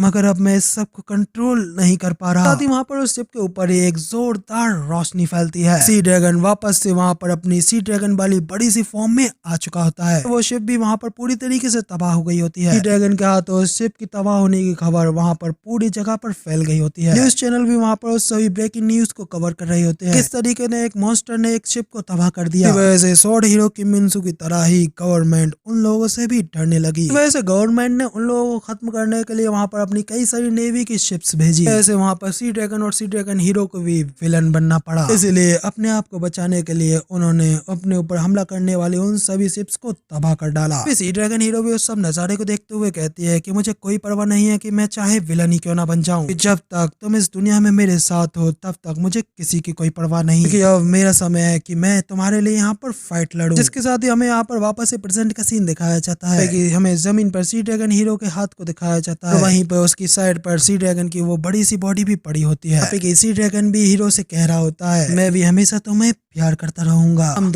दोनों हमेशा यूं ही एक दूसरे को प्यार करते रहेंगे। यहाँ पे हमारा सीन चेंज होता है और अगले सीन में हमें मिन्सू किम यानी कि हमारे one and only sword hero को दिखाया जाता है। वहाँ पर अभी भी तबाही के बीच एक उदास चेहरे के साथ में बैठा हुआ होता है, मगर तभी अचानक कोई वहाँ पर स्वॉर्ड हीरो के पास में आता है। वहाँ पर आने के बाद में बड़े ही आराम से ठीक स्वॉर्ड हीरो के सामने आकर के खड़ा होता है। स्वॉर्ड हीरो भी वहाँ पर उसको देख उसकी ओर मुड़ करके देखता है। बंदा स्वॉर्ड हीरो को बताता है कि गोलम वॉरियर और सी ड्रैगन हीरो दोनों ही ऑलरेडी मारे जा चुके हैं, वो भी एक नए हीरो के हाथों जो कि अभी अभी यहाँ पर वापस लौटा है, जिसका की मतलब है अब उन सब लोगों को एक नई होप मिल चुकी है। इसका की मतलब ये भी है कि जो आपने इस कंट्री में ये इटर्नल सैडनेस को क्रिएट किया है वो इसी के साथ में खत्म होने लगेगी। अब आप इसके लिए कुछ करेंगे, और आपको इस नेशन के ऊपर अपनी इस इमेज को मेंटेन करे रखना है, इसे प्रोटेक्ट करने के लिए अब यहाँ पर फाइट लड़नी ही होगी। तो अपना स्वॉर्ड हीरो भी वहाँ पे खड़े होकर के ठीक उस बंदे के सामने आकर के खड़ा हो जाता है। जो देख वो बंदा भी स्माइल करते हुए कहता है कि हाँ यही है हमारे